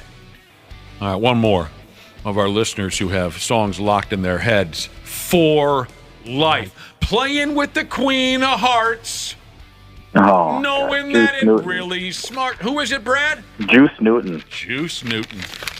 You know, for my money, if you like an emotional, beautiful love song, for my money, there aren't many better than when Juice Newton sang The Sweetest Thing I've Ever Known. Go ahead, Brad. Is loving you. Is loving you. So I don't have the problem for life, but after I went to Nashville, I went to the Country Music Hall of Fame for a couple of days, just a couple of days afterwards. I had the most obscure song I could not get out of my head because I heard it at the Country Music Hall of Fame playing on a loop. Brad Ryder, it better not be Honky Donk Badonk. No. Please tell me it's not Honky Tonk Badonkadonk. I need that sticker. Or else this will be your last appearance on our radio show. No, it's not, but I think you'll like it because you like the old school stuff too. 16 Tons by Tennessee Ernie Ford. Ooh. You'd have to sing it to me. I mean, of course I remember it, but I can't sing it. All that's in my head is 6 days or I'm on the road and I'm going to come. That's a different one. That's a different one, yep. Some people say a man is made out of mud. The poor man made out of muscle and blood. Muscle and blood and skin and bones. That song. Yeah. Yeah. Oh, that's a good one. I couldn't get that out of my head for about 3 days after I heard that again. Did they play it a lot? They play. It was on well, as you walk through the Hall of Fame, they have like different displays, and they had a display of him, and they had that song playing on a loop as I was walking by, and I couldn't get it out of my head. Did you go see? So you were down there at the same time as my stepdaughter. She went and saw a lot of live music, which is easy to do. I hear down there. Did you see some of that as well? Yeah, I saw a little bit of that, but the Country Music Hall of Fame was pretty good. Not bad at all. Who is snapping their fingers? That's Snap Construction. They're in studio. Oh, Josh, look. It's my toe sprout. Oh my gosh. It's learning. It's able to keep a beat now. It's blooming. It's changing colors. And there's an odor to it at this point as well. Before Heaven's on Fire got into my brain in 1984 and stayed there ever since.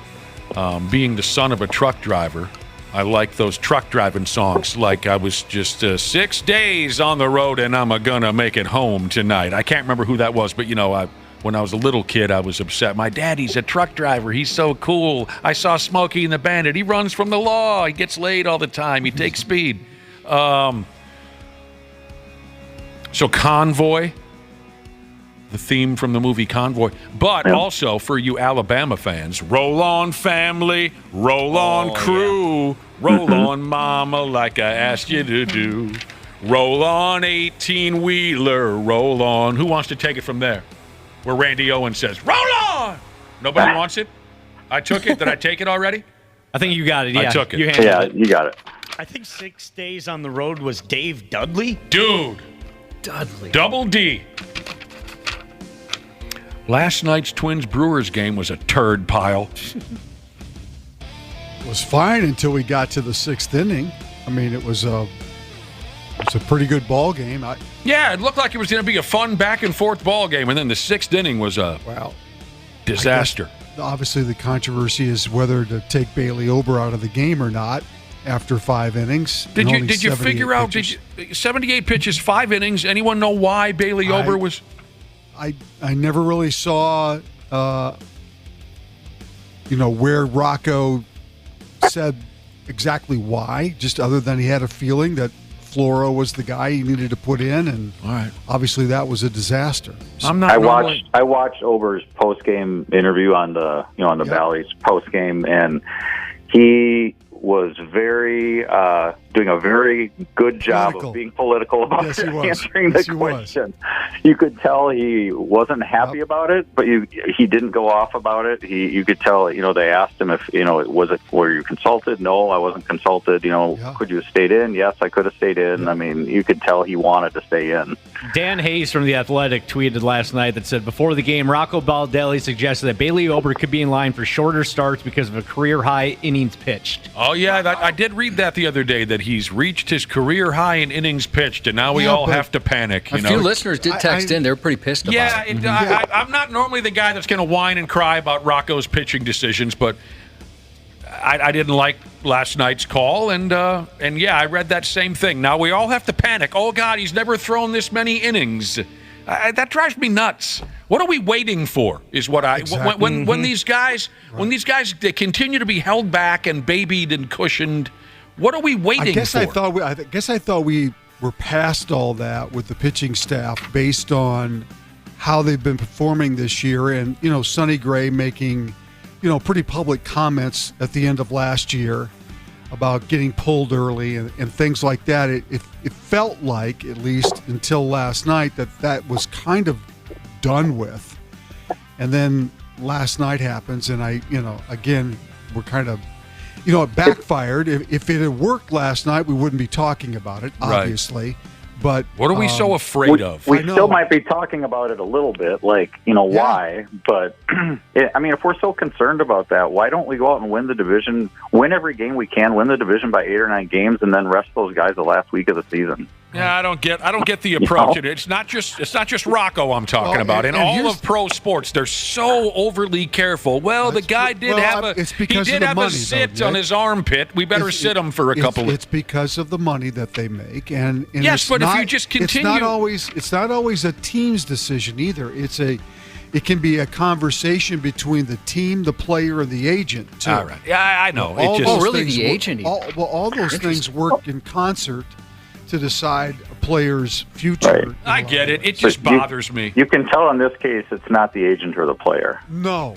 And I'll say another thing. When Joe Ryan comes back and they decide to go to a 6-man rotation, that gives Bailey Ober that extra day of rest. So why not let Bailey Ober go a little bit longer if he's allowed that extra day's rest during the rest of the 6 weeks that are left in the season, or the 5 weeks that are left? I have no problem pulling a guy 90, 95 pitches. Exactly. But Nobody does. 78? I mean, come on. There's this, you're right about all the elements that come into play, Randy Shaver. I understand all that. It just annoys me how overly careful franchises are with these star players, and then years go by and you wonder what did we miss? Right. What did we miss? What were we waiting for? By being so careful with these players so many times over, what did we miss? We didn't meet their potential.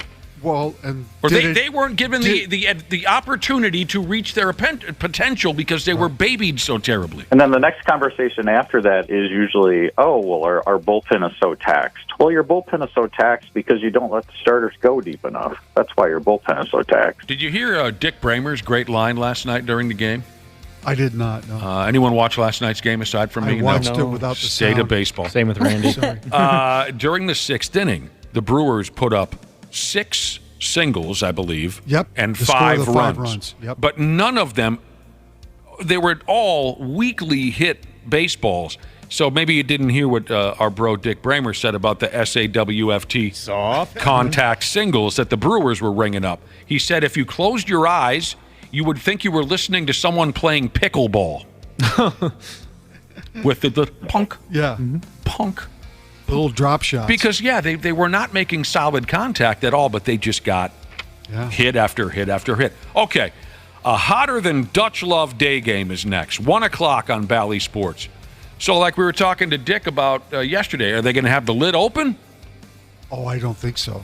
I doubt it. But when the lid's closed, they don't have AC. Oh, well, then they got to have it open. Oh. Remember the conversation we had with Dick yesterday? Yeah. I went to a game in Milwaukee 5-6 years ago where it was 100 degrees, and they had it open, and the crowd is groaning. It's so hot. Shut the sumbitch. Then they shut it, and it was like we were in a friggin' microwave. Yeah, then you got to open it. Because there's no air circulation. Right.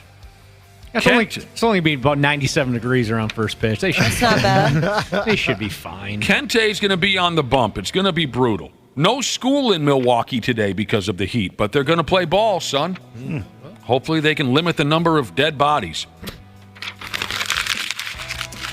I feel bad for Bernie Brewer today. Hopefully they gave him the day off. I bet it's hot there. Yeah. Imagine the smell of that costume after the day's game. Oh, yuck. He might shave the mustache before today's game. Might shave the stash.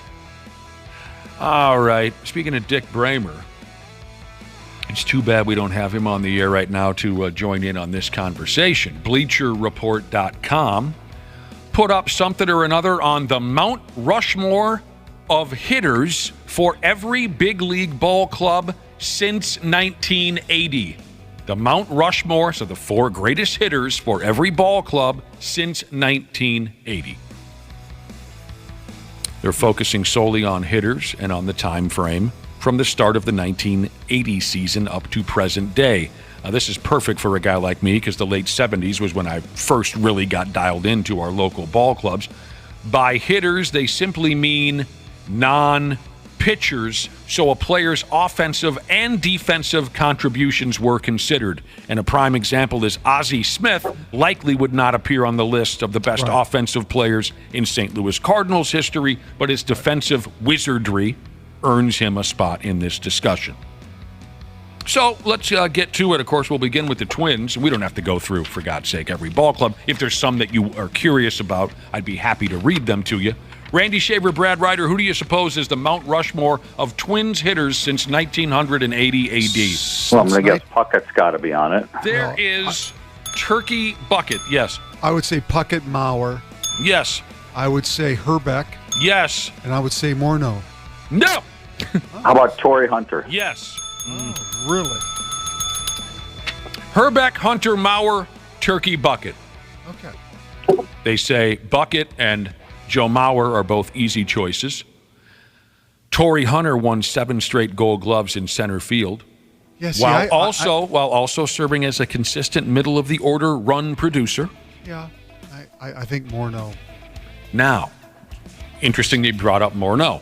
He falls into the honorable mention department for the Twins' Mount Rushmore of hitters since 1980, and they say they kind of put Herbeck up against Morneau. Sure. To debate who should get that final spot. I would buy that. Okay. Slightly better career numbers and 2 World Series rings, they say, were enough for Herbeck to get the nod over Morneau. Other honorable mentions? Do you want to guess who their other honorable mentions would be? Well, if you're going to factor in the Gold Gloves and all that, maybe Gaetti? There's one other honorable mention. Hit more bombs than a guy his... Bernansky? No, he wasn't. Okay. More recent, much more recent than Tom. Doge? Brian Dozier. Okay. Are there any other clubs that you're curious hearing about? I'm happy to swing by. Other than that, we would be here all day if we... Whatever you... How about I just do the... pick one. How about we just do our division? I'll just do the American League Central Division. Chicago White Sox, Jose Abreu, Paul Konerko, Sure. Maglio Ordonez, and Frank Thomas. Old boner pill Frank. All power hitters. Honorable mentions go to Harold Baines, Jermaine Dye, Carlton Fisk, and Robin Ventura. Harold Baines in the Hall of Fame, but he's honorable mention on that list. Interesting. One of my favorite. Come on. Well, you really think he should bump Frank Thomas, Maglio? Okay, fair enough. Certainly ahead of Maglio Ordonez. But remember what? Abreu too. Yeah. Okay, I'll go along. He's in the Baseball Hall of Fame. Well, yeah, but they're considering defense too. Harold Baines was mainly a designated hitter. I thought it was just the hitters. Okay. Well, no, My they fault. can, like I said, the Ozzie Smith argument. Overall. Don't get me wrong. Harold Baines is one of my favorite hitters of my life. I loved Harold Baines. He was such a dangerous left-hand bat. I can buy Konerko. He hit over 400 home runs, didn't he? Maglio Ordonez was an insanely talented hitter. But anyway, we don't need to go on. Cleveland Guardians, Kenny Lofton, Jose Ramirez. Yeah, I was going to say you got to put Ramirez in there for sure. Manny Ramirez. Sure. And powdered Jim Thome. Toast. Absolutely. Man. Honorable mentions for the Guardians: Albert Bell, Michael Brantley, Travis Hafner. Some of these names I haven't said out loud in a long time. Right. Francisco Lindor, Victor Martinez, Grady Sizemore. Detroit Tigers, Miguel Cabrera. Cabrera for sure. Cecil F. Me running fielder. Yep. Who Since looked like 1980, it's got to be Trammell and Whitaker got to be on there. Alan too. Trammell and Lou Whitaker. Yep. Brad Ryder's correct. Honorable mentions go to Travis Fryman, Kirk Gibson, again with the Maglio Ordonez, and Lance Parrish. Kansas City Royals. George Brett. George Brett. Brett, go ahead.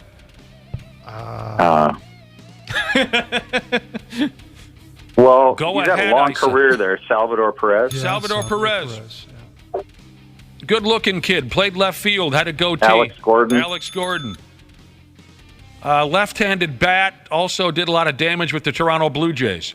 Oh, Beltran. Carlos Beltran. Honorable mentions go to Lorenzo Cain. My buddy Greg's least favorite ball player of all time, Eric Hosmer. Mike Moustakas. Mike Sweeney, who was known at one point or another as the nicest guy in baseball. And Willie Wilson. Willie Wilson. I think that's the entire American League stinking Central, is it not? I think so, yeah. There you go. Oh, no. Big old dong maker Yordan Alvarez of the Houston Astros was scratched from the lineup last night in the Astros game against the Boston Red Sox after slamming his hand in a door at home and injuring his left index finger. Ooh, ouch. That hurts. You guys ever slammed? No, Yes, thankfully. gosh. No. And listen to Dusty Baker here, the manager. He's not sympathetic at all. He says he hurt his finger at the house. He was careless with a door. Careless with the door. Well, that's true. Hey, boys, when you get home tonight, don't be careless with the doors. Exactly. Use your head, for Christ's sake. Show the doors the respect they deserve. Yeah, Mike Trout's back from the injured list. Too late for the Angels, but that's all right. Oh, no. It's too late. Too late. That's a Queen song. It's Late, not Too Late, but It's Late. That one's a good one to get stuck in your head. It's Late by Queen, 1977. News of the World record, second to last song. Let's see, where else can we go with this? Oh, I know we mentioned this months ago when the idea first cut loose. But now it's officially up and running, I think. How do I know a gal named Holly Saunders? I think she's on ESPN, isn't she? Yeah. No, she was. She's this Instagram person. I don't think she's ever been on ESPN though. She's a golfer. She was a pro golfer. Oh. She's a pro maybe golfer. she still is. But. She used to be on that show. She's not anymore, with a guy named Jimmy Hamlin that would come on after Twins games where they'd go out and play 18 holes. Now I think Natalie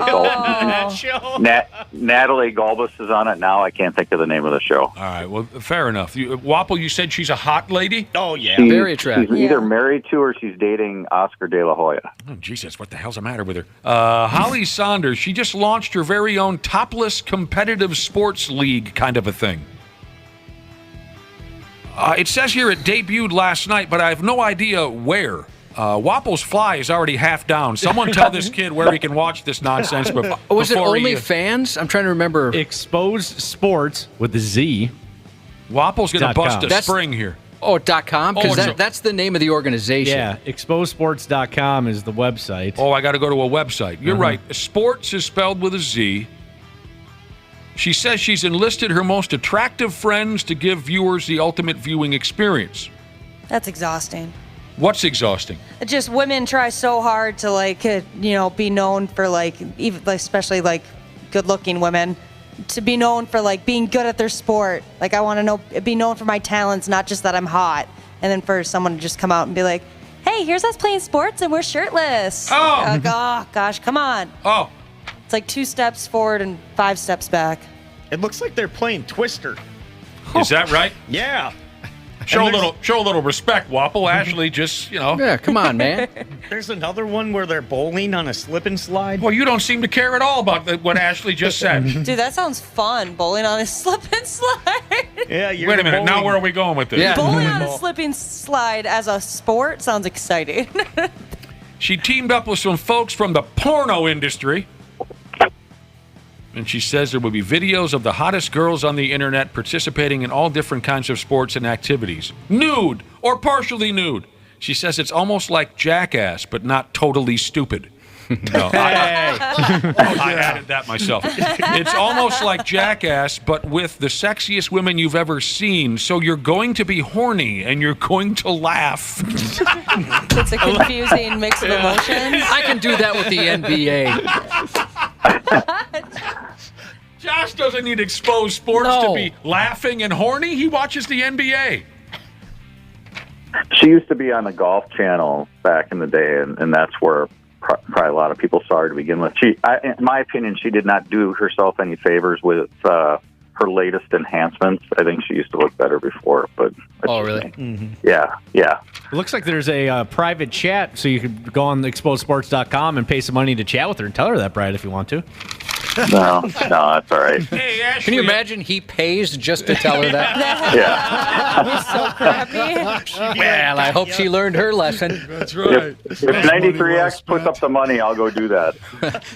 Ashley, we got a listener. We are text. known for putting up the money, as you know, Brad. Yeah. Well spent. A listener says, "Hey, Ashley, I bet you'd watch that channel if Max Kepler was running around with his ass cheeks hanging out." I think all of us would. Hang on, Ashley's like, "What? I'm not going out tonight. Max Kepler is going to try to pick up a quarter with his ass cheeks on exposesports.com.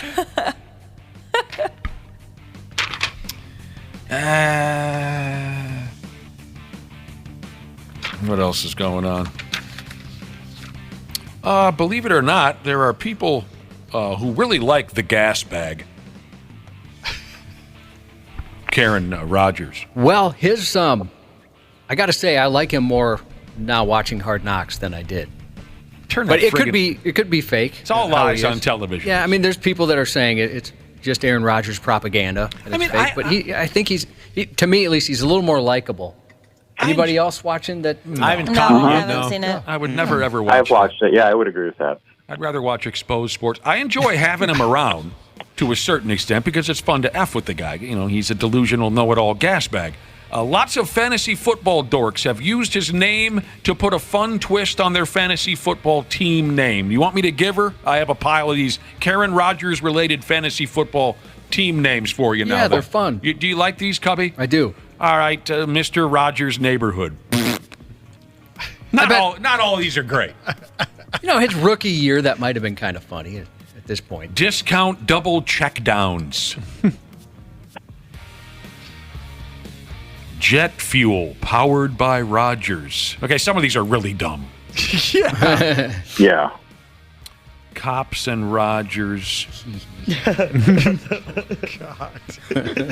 That's kind of cute.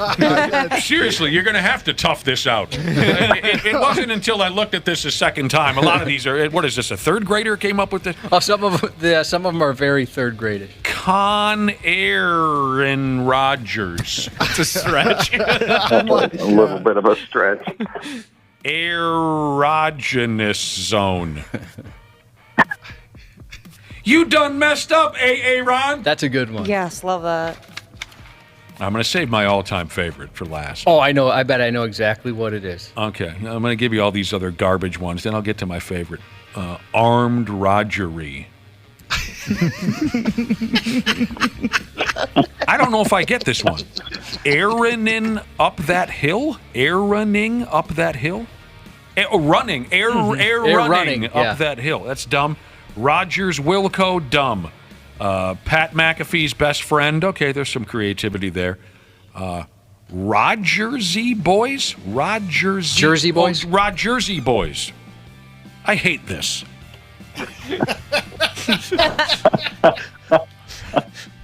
All right, F it. I'm not reading any of the others. Am I correct with the guess I passed? Let me see if I'm missing any. Oh, okay, all of these are stupid. I should have set this up by saying, do you want to hear some really stupid? But here's my favorite. Throw Rogan. He has been compared to Joe Rogan. That's very clever. What's the matter with you? Hello? I thought it was clever. Sorry, we're trying to buzz in our next guest right now. That's what we're working on right. So it takes three of you over there to do that. I was pointing to Wapple. He texted. Wapple wasn't looking at his phone. Jesus criminy. I was listening. Speaking of fantasy football, you better not sleep on this big decision, Randy Shaver. The Tampa Bay Buccaneers officially named Baker Mayfield as their starting quarterback. I know. What choice did they have? It was either that or Trask. Something called Kyle Trask was the right. That sounds like a made-up name. Is that made up? No, it's not. All around. I mean, he can throw it. He's very smart. He understands football very well. He can read defenses. He's very good for the scheme we're using, as is Kyle. I'm not denying that either. But Baker is the guy we're going with right now, and we're comfortable with that. I expect to be the starter. I know how talented I am. I know what type of leader I am. Now it's time for the real thing. It's a special honor, living out a dream, but now's not the time to be satisfied. Who is that now? Baker Mayfield? Yep. The coach didn't sound all that convinced. No. Is it just me or? I totally agree. It didn't sound like a lot of compliments. Yeah, I mean, it just didn't sound like he was full of confidence that Baker was. I mean, again, what choice did they have? It was Kyle Trask or Baker Mayfield. You're right. The coach just kind of said, who's the guy's name behind me? Yeah, that's the guy. I don't think he's going too high in too many fantasy drafts. Yeah, I've been told he's who's starting. This is funny. Josh found a website, and this was the headline on the website. With Baker Mayfield leading the way, you can already throw in the towel on Tampa Bay's season. That's who the Vikings open against. Forget it. Oh, he plays against the Vikings in game They one? opened. That's Oh, right. I hope he throws like 7 touchdown passes and runs one in. You might want to call that a must-win on the Vikings schedule. You got to win that no game. kidding. Absolutely. All right, I apologize here if this causes any of you to have to fight vomit from cruising up your neck and exploding all over the dashboard of your car or anything like that, but we got to get going here in a minute. I got time for one more. Some dude who plays football for the Tennessee Titans by the name of Will Levis or Levis or Levis or something. Anyone? Will Levis is quarterback. Will Levis. Yeah, rookie quarterback. He puts mayonnaise in his coffee. Oh, girl, is that one? I had never heard of it. Instead of cream? Yes. Apparently so, Randy. When we talked about it the first time, I'd never heard of it, but we got a lot of texts saying that's actually not that uncommon for people to do it. Some people swear by it. This sounds familiar. I think we talked about this guy putting mayonnaise up in his coffee. He just landed a lifetime contract with Hellman's By Damn Mayonnaise. Of course he did. Yeah. He'll just have buckets of the stuff in the garage until the day that he dies. Hot mayo in the garage. Yeah, those like huge tubs they sell. Until the day that he dies. Last year.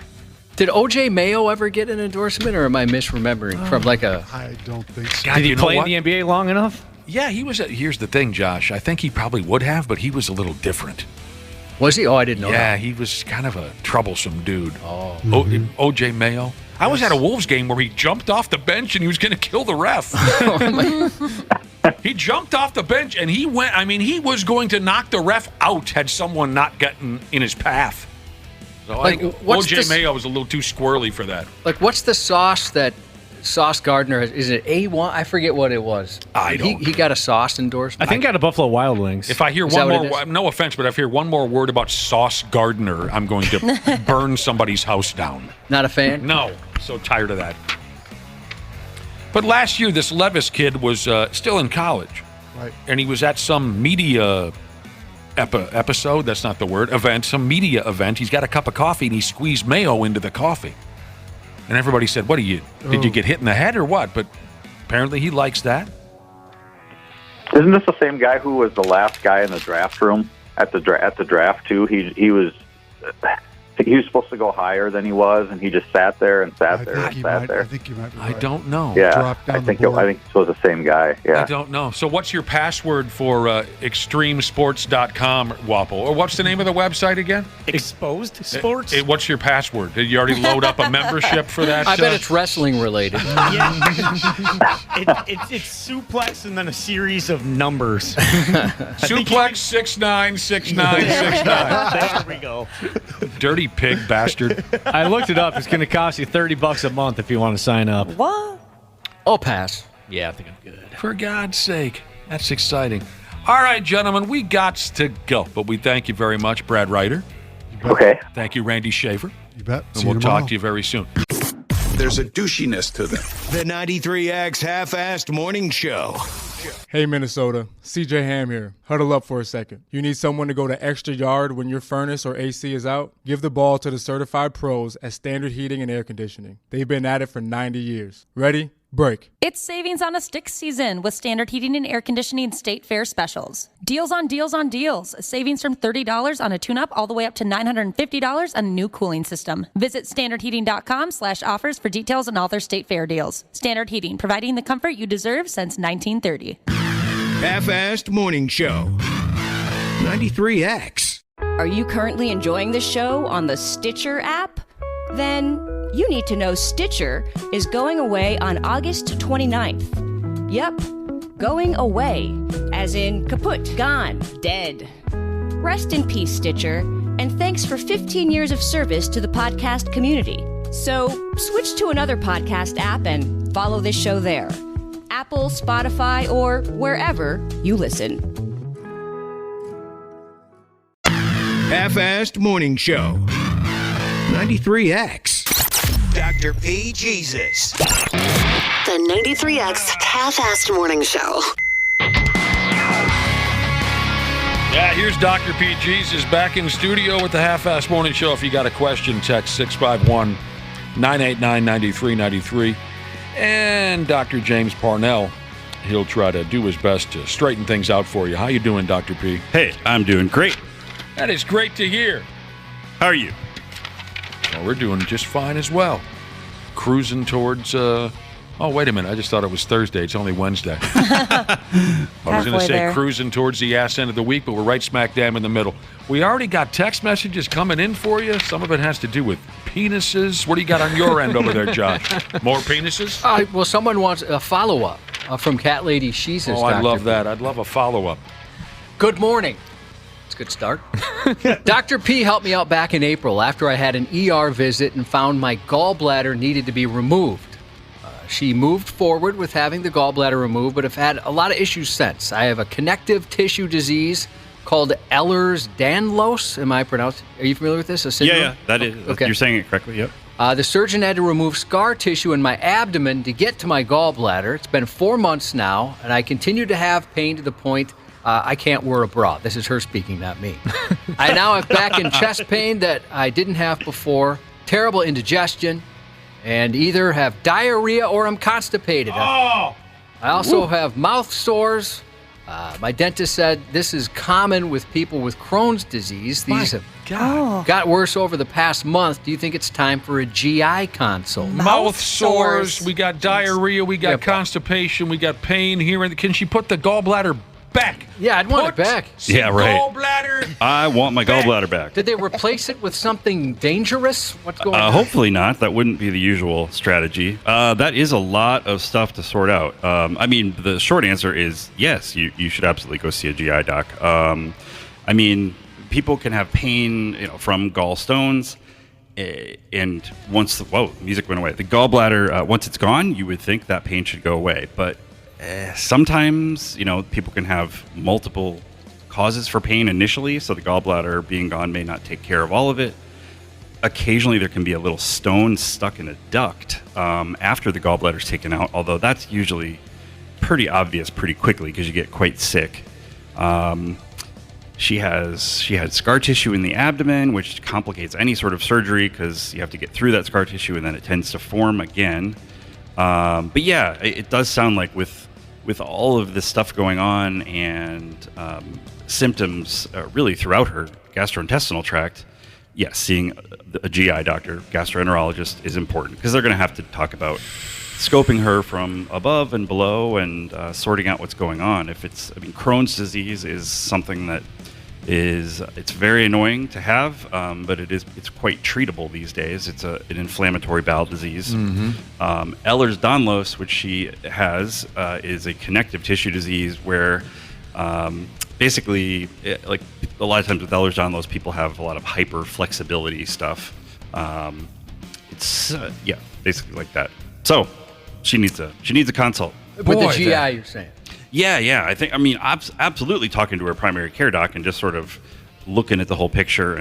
But yeah, I think clearly a gastroenterologist would be a helpful next step for her.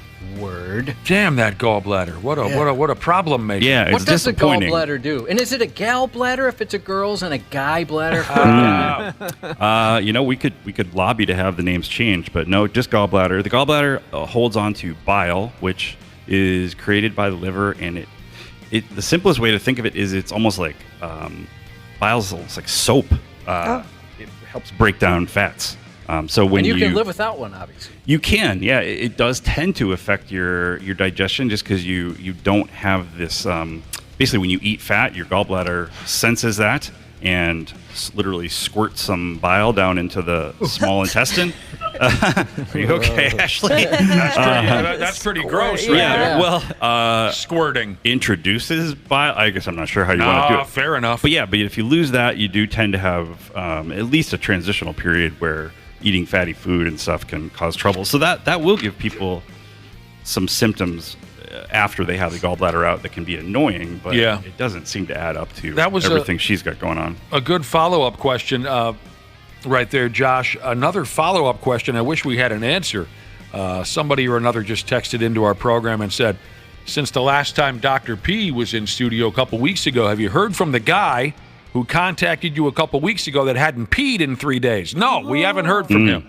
I wonder how he's doing. One of the more frightening texts we've ever been confronted with here on the show. The man who hadn't peed for 3 days, and Dr. P said, "Get your ass to a hospital now, son." Yeah, that's the first time that's ever happened. Where, I mean, you said skip urgent care, go to the emergency room.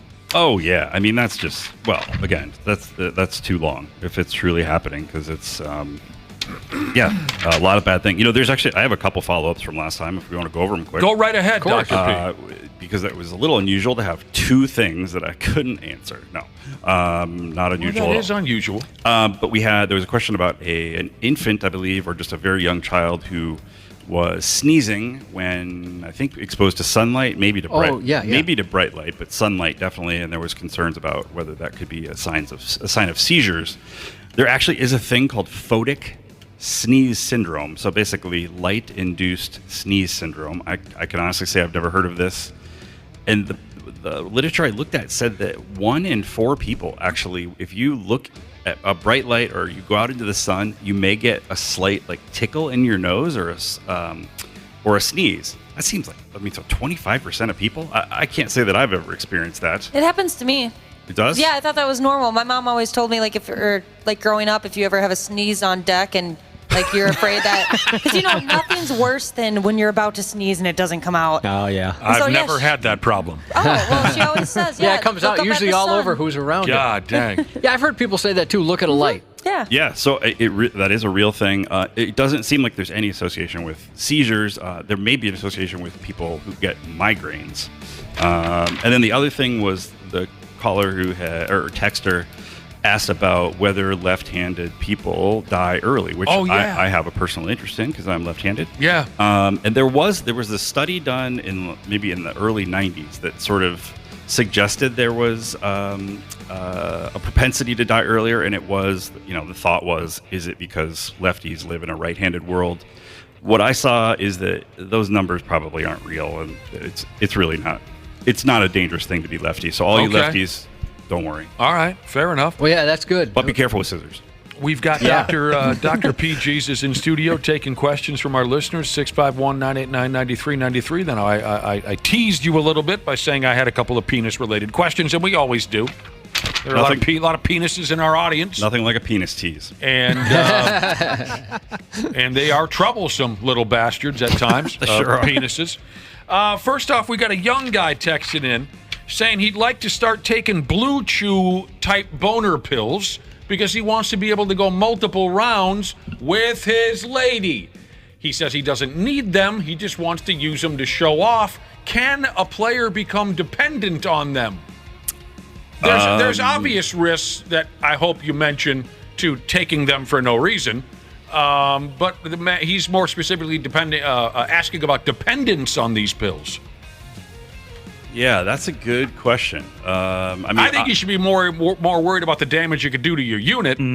But go ahead with everything you know on that topic, Dr. P. Yeah, I think it's an interesting topic because the medications were so expensive for so long that it was hard enough for people who truly had medical diagnosis of erectile dysfunction to afford and get these medicines. Mm-hmm. They are certainly cheaper now, and so I think there is quite a bit of abuse of it. They are the medications like Viagra or the similar ones, Cialis, and I can't even think of the other one, Levitra, which doesn't get talked about too much. They dilate blood vessels, and that does have an effect on your whole body. It affects your blood pressure. They're felt to be pretty darn safe, but there are weird side effects you can get that are rare. So the more people that are using them, especially if they're using them at doses that are exceeding normal doses, the more likely you are to have complications. I'm not sure about dependency on it. I would think, if you're using them and you're trying to achieve some level of function that's not realistic, you're certainly not going to be able to achieve that function without it. And so whether you need that super boner, you're saying? Yeah, right. It's hard to imagine that's going to be good in the long run. Yeah. I think I have heard of, basically people will get so dependent on maybe using the medication and that process that they just can't function without it then. Sure. And it's it's not that their body's probably not capable of it. It's just you're kind of rewiring your whole arousal nervous system to expect this medication. And, I mean, there are many different ways to be dependent on something. Well, Absolutely. haven't we talked the same thing? Like, there's studies that say sometimes pornography does that to a person, where they can't get aroused without. Unless there's, buckets of urine being thrown around or something. Yeah, I don't know about that. But, yes, I think it is. And I was going to bring that up possibly. Not the urine thing, the porn part. I don't know about that, he says. I want to be clear on one thing. Urine does not give me an erection. Although he did say very sternly he doesn't know about that, which leads me to believe he knows about that. He knows about it. He knows about it. Right, I would have said, I don't know what you're talking about, Nick. But like you're explaining, I mean, yes, it doesn't have to necessarily be a physical addiction.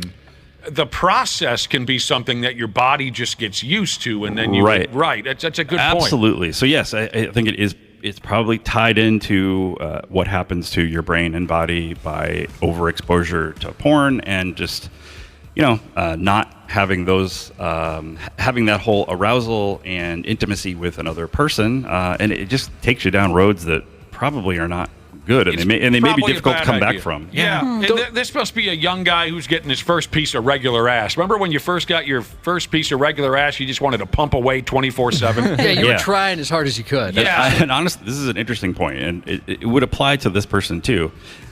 When I would see, especially older men who were in long-term marriages and probably had some erectile dysfunction for years, it was always very important so the guy was like, oh yeah, I want that medication. You kind of had to have the wife involved in the discussion too, because she might be like, I don't know if I want you to have that medication. Yeah. And it's I possible want you on top of me all damn day long. Right. So it's possible this, I mean, the receiver of his actions may not be entirely excited that this goes on all day, every day. I mean, who is so lucky? I don't know. Anyone here ever used one of those? No, I'm terrified. I'm terrified of such things. I didn't hear from Dana. No, I didn't. I said no. It reminds me of one of my favorite old jokes where this old couple is sitting around the house and the wife says to her husband, she says, can I get you some breakfast? Maybe some scrambled eggs, some bacon? And the old man says, no, it's the boner pills. They kill my appetite. And then at lunchtime, the wife says, do you need a sandwich or something? Maybe I'll make you a bowl of soup or a hot dog. And the old man says, no, it's the boner pills, my appetite. There's nothing there. And at dinner time, the wife says, do you want like a pizza? Or maybe I'll make you some chili or something. Would you like something to eat for dinner? And he says, no, the boner pills, they kill my appetite. And she says, well, would you get off of me, though? Because I'm starving. More anxiety than Hair Jesus wants to know about his eyelid. It's been twitching for like 4 to 5 months now, on and off. And he's not sure if it's something I should go in for. That happens to me sometimes where I think people assume I'm flirting with them. It's usually right before you completely lose your temper. Yeah. You get that eye twitch. Oh, God, here it goes. Yeah. Everybody get out of the studio. He's going to blow. Yeah, 4 to 5 months, he said? Yeah. Jeez, that's a long time. Yeah, I mean, it can be very annoying, obviously. And I guess I don't know that I've ever heard of a great reason why it happens other than it does seem to be fatigue, stress. That's what I was wondering, if it was stress or like too much caffeine. Couldn't it be dehydration? I mean, it could be all sorts of things, but for 4 to 5 months, that really does suggest something else is going on, I think. I mean, what I would usually, if people were having that, I would usually say, try a warm compress on there. If that doesn't seem to work, you could try some ice on there. You're just trying to quiet down this irritated nerve that's causing a little a twitch of the eyelid. And if that doesn't work after some time, then you have to start to wonder, okay, what's happening with this nerve? Is there something going on in your brain that's causing a problem? I was going to ask that if it was maybe, because I also assume maybe it was epilepsy related. I mean, I've never heard of that being an isolated thing, but if it's going on for 4 to 5 months, especially, maybe it wasn't, you say it was intermittent for 4 to 5 months? Yeah, on and off. Yeah, so, that's a little less, obviously, annoying. I mean, just like somebody who has hiccups for 4 to 5 months, they're probably going to get sick of it. You have to start looking for a reason, because obviously something is going on. You don't need a doctor to tell you that, but as to what it is, Yeah, I mean, especially if there's nothing else going on. Knowing him a little bit as we do. Oh, you do? Yeah, we've met him a few times. Could it be that his fiance is way too hot for him? Is that a symptom of that? That is a known phenomenon, yes. Yeah, Yes, maybe yes, that's it. Right. That'll make me so mad sometimes when my eye is twitching that I'll just, do you do this, Josh? I'll just like grab my eyelid and hold it. No, so, like, you away scold from it? my face. Yeah. You scold your So then eyelid? it can't twitch. It can be embarrassing depending on, what you're doing. Yeah, it always happens in like the worst situations too. Someone here on the text machine is suggesting allergy eye drops. Really? For a twitchy eye. I mean, you could try it. Do you go in for something like this? Or I've just kind of lived with it. I think if it's going on for 4 to 5 months and basically if something is impacting your life that much, it's a good idea. You're saying I've never noticed a twitchy eye on you. It happens a few times a week, yeah. Is it the brown eye? I've never noticed. I look at your face for 5-6 hours a day. I've never noticed a twitchy eye. Yeah, it happens. I'll give you a heads up next time. Does it go on for a while when it happens? Usually like a week. What? No, just kidding. It's a few seconds. I'll tell you what, Cubby. Off and on. I read you loud and clear when you wink at me. That's for sure. My eye twitching at times. I thought you were just winking at me. What about somebody, no name Jesus, who's been having ringing in his ears constantly? Jesus Christ. What is that? Well, I hate that. You hate ringing? Huh? Ringing. What Did do you you mean? not hear that? I honestly thought that was my tinnitus. Right. I don't know what anyone's talking about. Yeah, me neither. I'm not sure either, but maybe it is my Is Josh tinnitus. messing with us? Someone with ringing in their ear. So ringing in the ears is tinnitus or tinnitus. Yeah. You can pronounce it however you like. I Thank you. believe both are acceptable. It is. I'm not worried about what you accept or what you don't accept. I just want to hear a damn diagnosis. Well, there it is. Tinnitus. That's a diagnosis. That'll. Would you like to hear more? Okay. Well, I'll tell you what. My uncle had that for a while, and he's like, I just wanted to knock myself out, just be unconscious. He said it was so bad. It is very, very annoying, and there could be lots of different reasons for it. Probably the most common is you're exposed to loud noise, whether it's a concert, whether it's firearms. Basically just something that's acute and brief and injures the ears or the inner ear, or it can be chronic exposure to things, or it can be more subtle, like maybe a viral infection or something. But the thought is that tinnitus is basically a part of your hearing spectrum. Essentially, instead of listening, it's kind of, I'm so mesmerized by this music in the background. It sounds like Rock wants Lobster. to ditch it? What music in the background?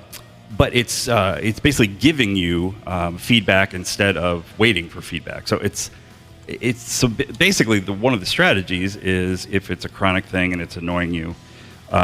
Sometimes people use essentially hearing aid type things that kind of produce a noise canceling tone that overrides that, so you're not irritated by it. So I can't say I know how that works, and I can't say that I've seen too many people try that either, but I have seen a few where it's just driving them absolutely bananas. Dana, how did you catch tinnitus? Tinnitus, is that how you say it? It's either tinnitus or tinnitus. Said there were two ways that are acceptable. Okay. There's tinnitus and there's tinnitus. Tinnitus is not acceptable. I've had it as long as I can remember. There's always been a ringing in my left ear. Is it happening right now? Not when I have headphones on. That's the only thing that kind of drowns it out. You don't know where it came from? No, no specific thing that I can think of. There's no moment where all of a sudden I notice it was just kind of there. Oh, Wow. That sucks. That's awful, Dana. 2 pumps and a quiver, Jesus says. It's the government, bro. Oh, no. Right. You're It's just- tuned in. Right, that chip is just putting out a little signal. Yes, go right ahead. I think most of us, if we actually are in complete silence and pay attention, have a bit of this. Well, I get it every once in a while. Let's turn everything down and everyone be quiet for like 10 seconds and see if we notice anything. It's 3, 2, 1, silence.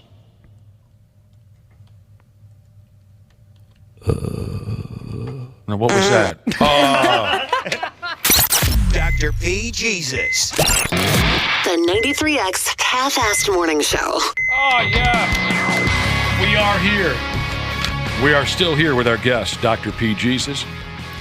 And he's looking to help our listeners out with their health concerns. I suppose with it being so damn hot today, and I have received a couple of texts looking for your expert advice. Maybe give folks a rundown on what to be aware of on the topic of heat exhaustion and stuff. How do you know that you've pushed yourself too far in the heat and you're minutes from an untimely and sweaty death? Yeah, that's a great question. Absolutely. Yesterday, holy cow, it was brutal being outside. And even I did not go play pickleball yesterday because it was so hot. And you were addicted. I am addicted. True. I thought about it. I thought about going. And then I said, I have to do the radio in the morning. I can't be dead. Are you wearing a pickleball shirt right now? Yeah. Yeah. You got a problem with it? No. It's actually super Dink cool. Floyd? It is Dink Floyd, yes. I've seen you wear that. I love it. I didn't want Nick to see me because I thought he would belittle me. But he would. I've seen you in that T-shirt before. Have you? Yes, I think you've showed up before. You sure it was this one? I have like 5 of them. There's something very familiar about Dink Floyd, so it didn't bother me. So where are we going with this? Heat illness. Yes.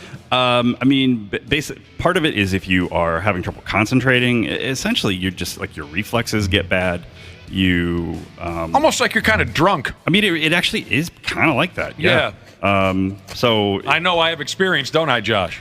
Being drunk? Yes. No. Well, sure, of course. But when I almost dropped dead in the mascot outfit at the Children's Hospital. Oh, yeah. Yeah. And Go you ahead. know what I love about Nick? He wasn't going alone. He almost took one of those sick kids with him. Yes, I did. Oh, nice. Yes, I did. But yeah, it is essentially it's your whole body kind of shutting down. Your muscles feel weak and sore, and you basically are clearly not yourself. And so if you're exerting yourself in normal temperatures, I think we all can recognize, okay, I think I've probably done enough, or I could keep going for a little bit. The heat illness just magnifies that times 10. And if you, by the time you start to recognize, oh, I am not feeling great, you already have it. And that's really, I think that's probably the key. You've got to stop whatever you're doing and get into a cool place and drink fluids. If you push through that, that's when people get even worse because they're not even paying attention to the fact that they're so messed up. And then your body temperature starts to go up and you can literally die. I mean, and I don't know what temperature it is or humidity, that there's a certain point, but clearly we're in the midst of unbelievably dangerous stuff where I know it's dangerous. It doesn't take long. If Nick or my wife complain about the heat, I know, oh no, we're in some serious trouble.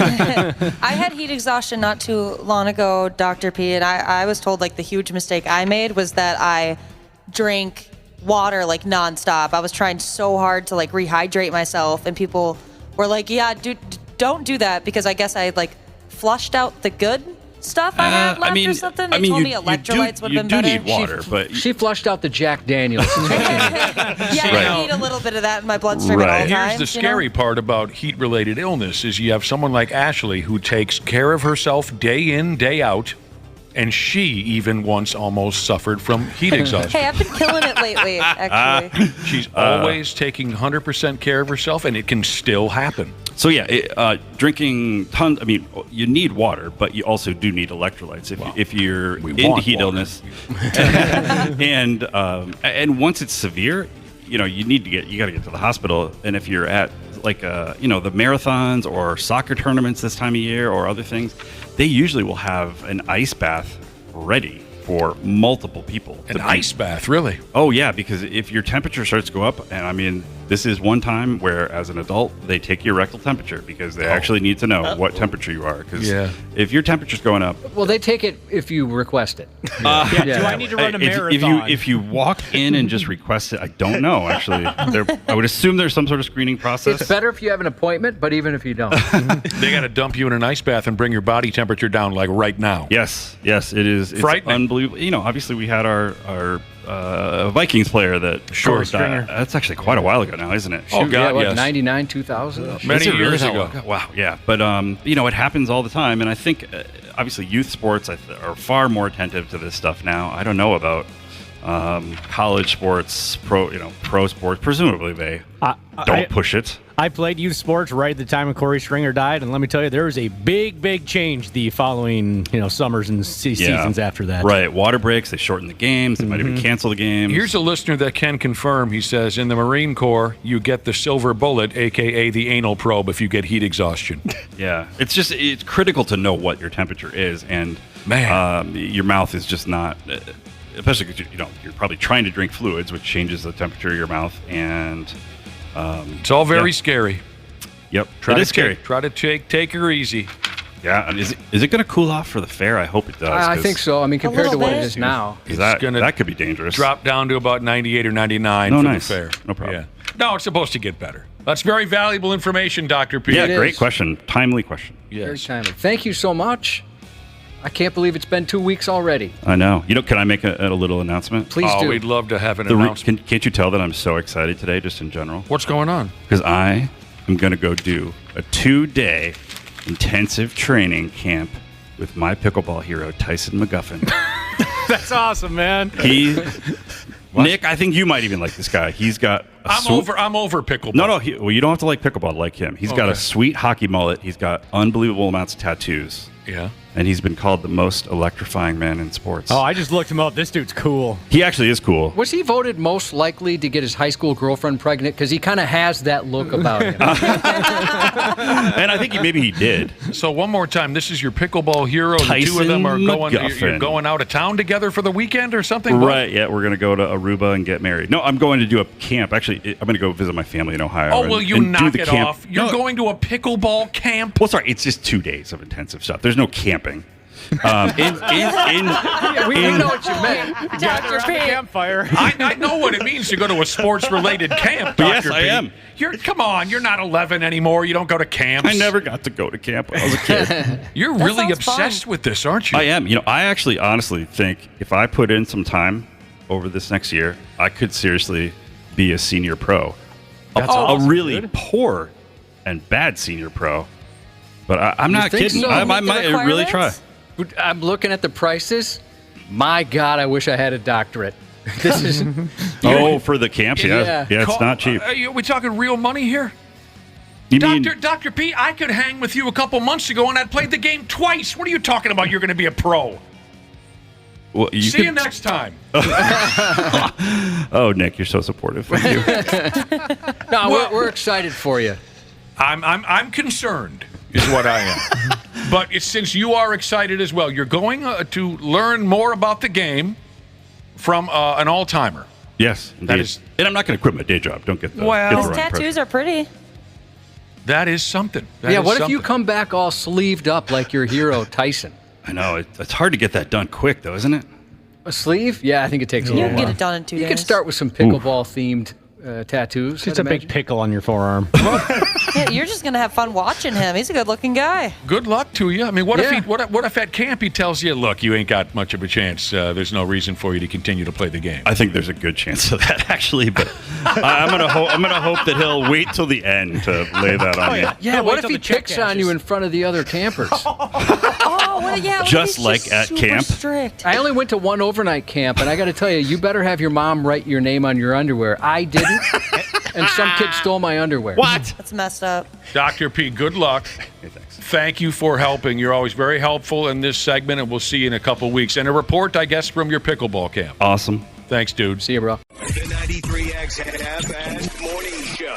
93 The 93X Half-Assed Morning Show podcast is sponsored by Standard Heating and Air Conditioning. New episodes drop each weekday. If your podcast platform has ratings, go ahead and give us 5 stars and maybe give our enemies 1. Thanks, and here's a word from our sponsor. It's savings on a stick season with Standard Heating and Air Conditioning State Fair specials. Savings from $30 on a tune-up all the way up to $950 on a new cooling system. Visit standardheating.com/offers for details on all their State Fair deals.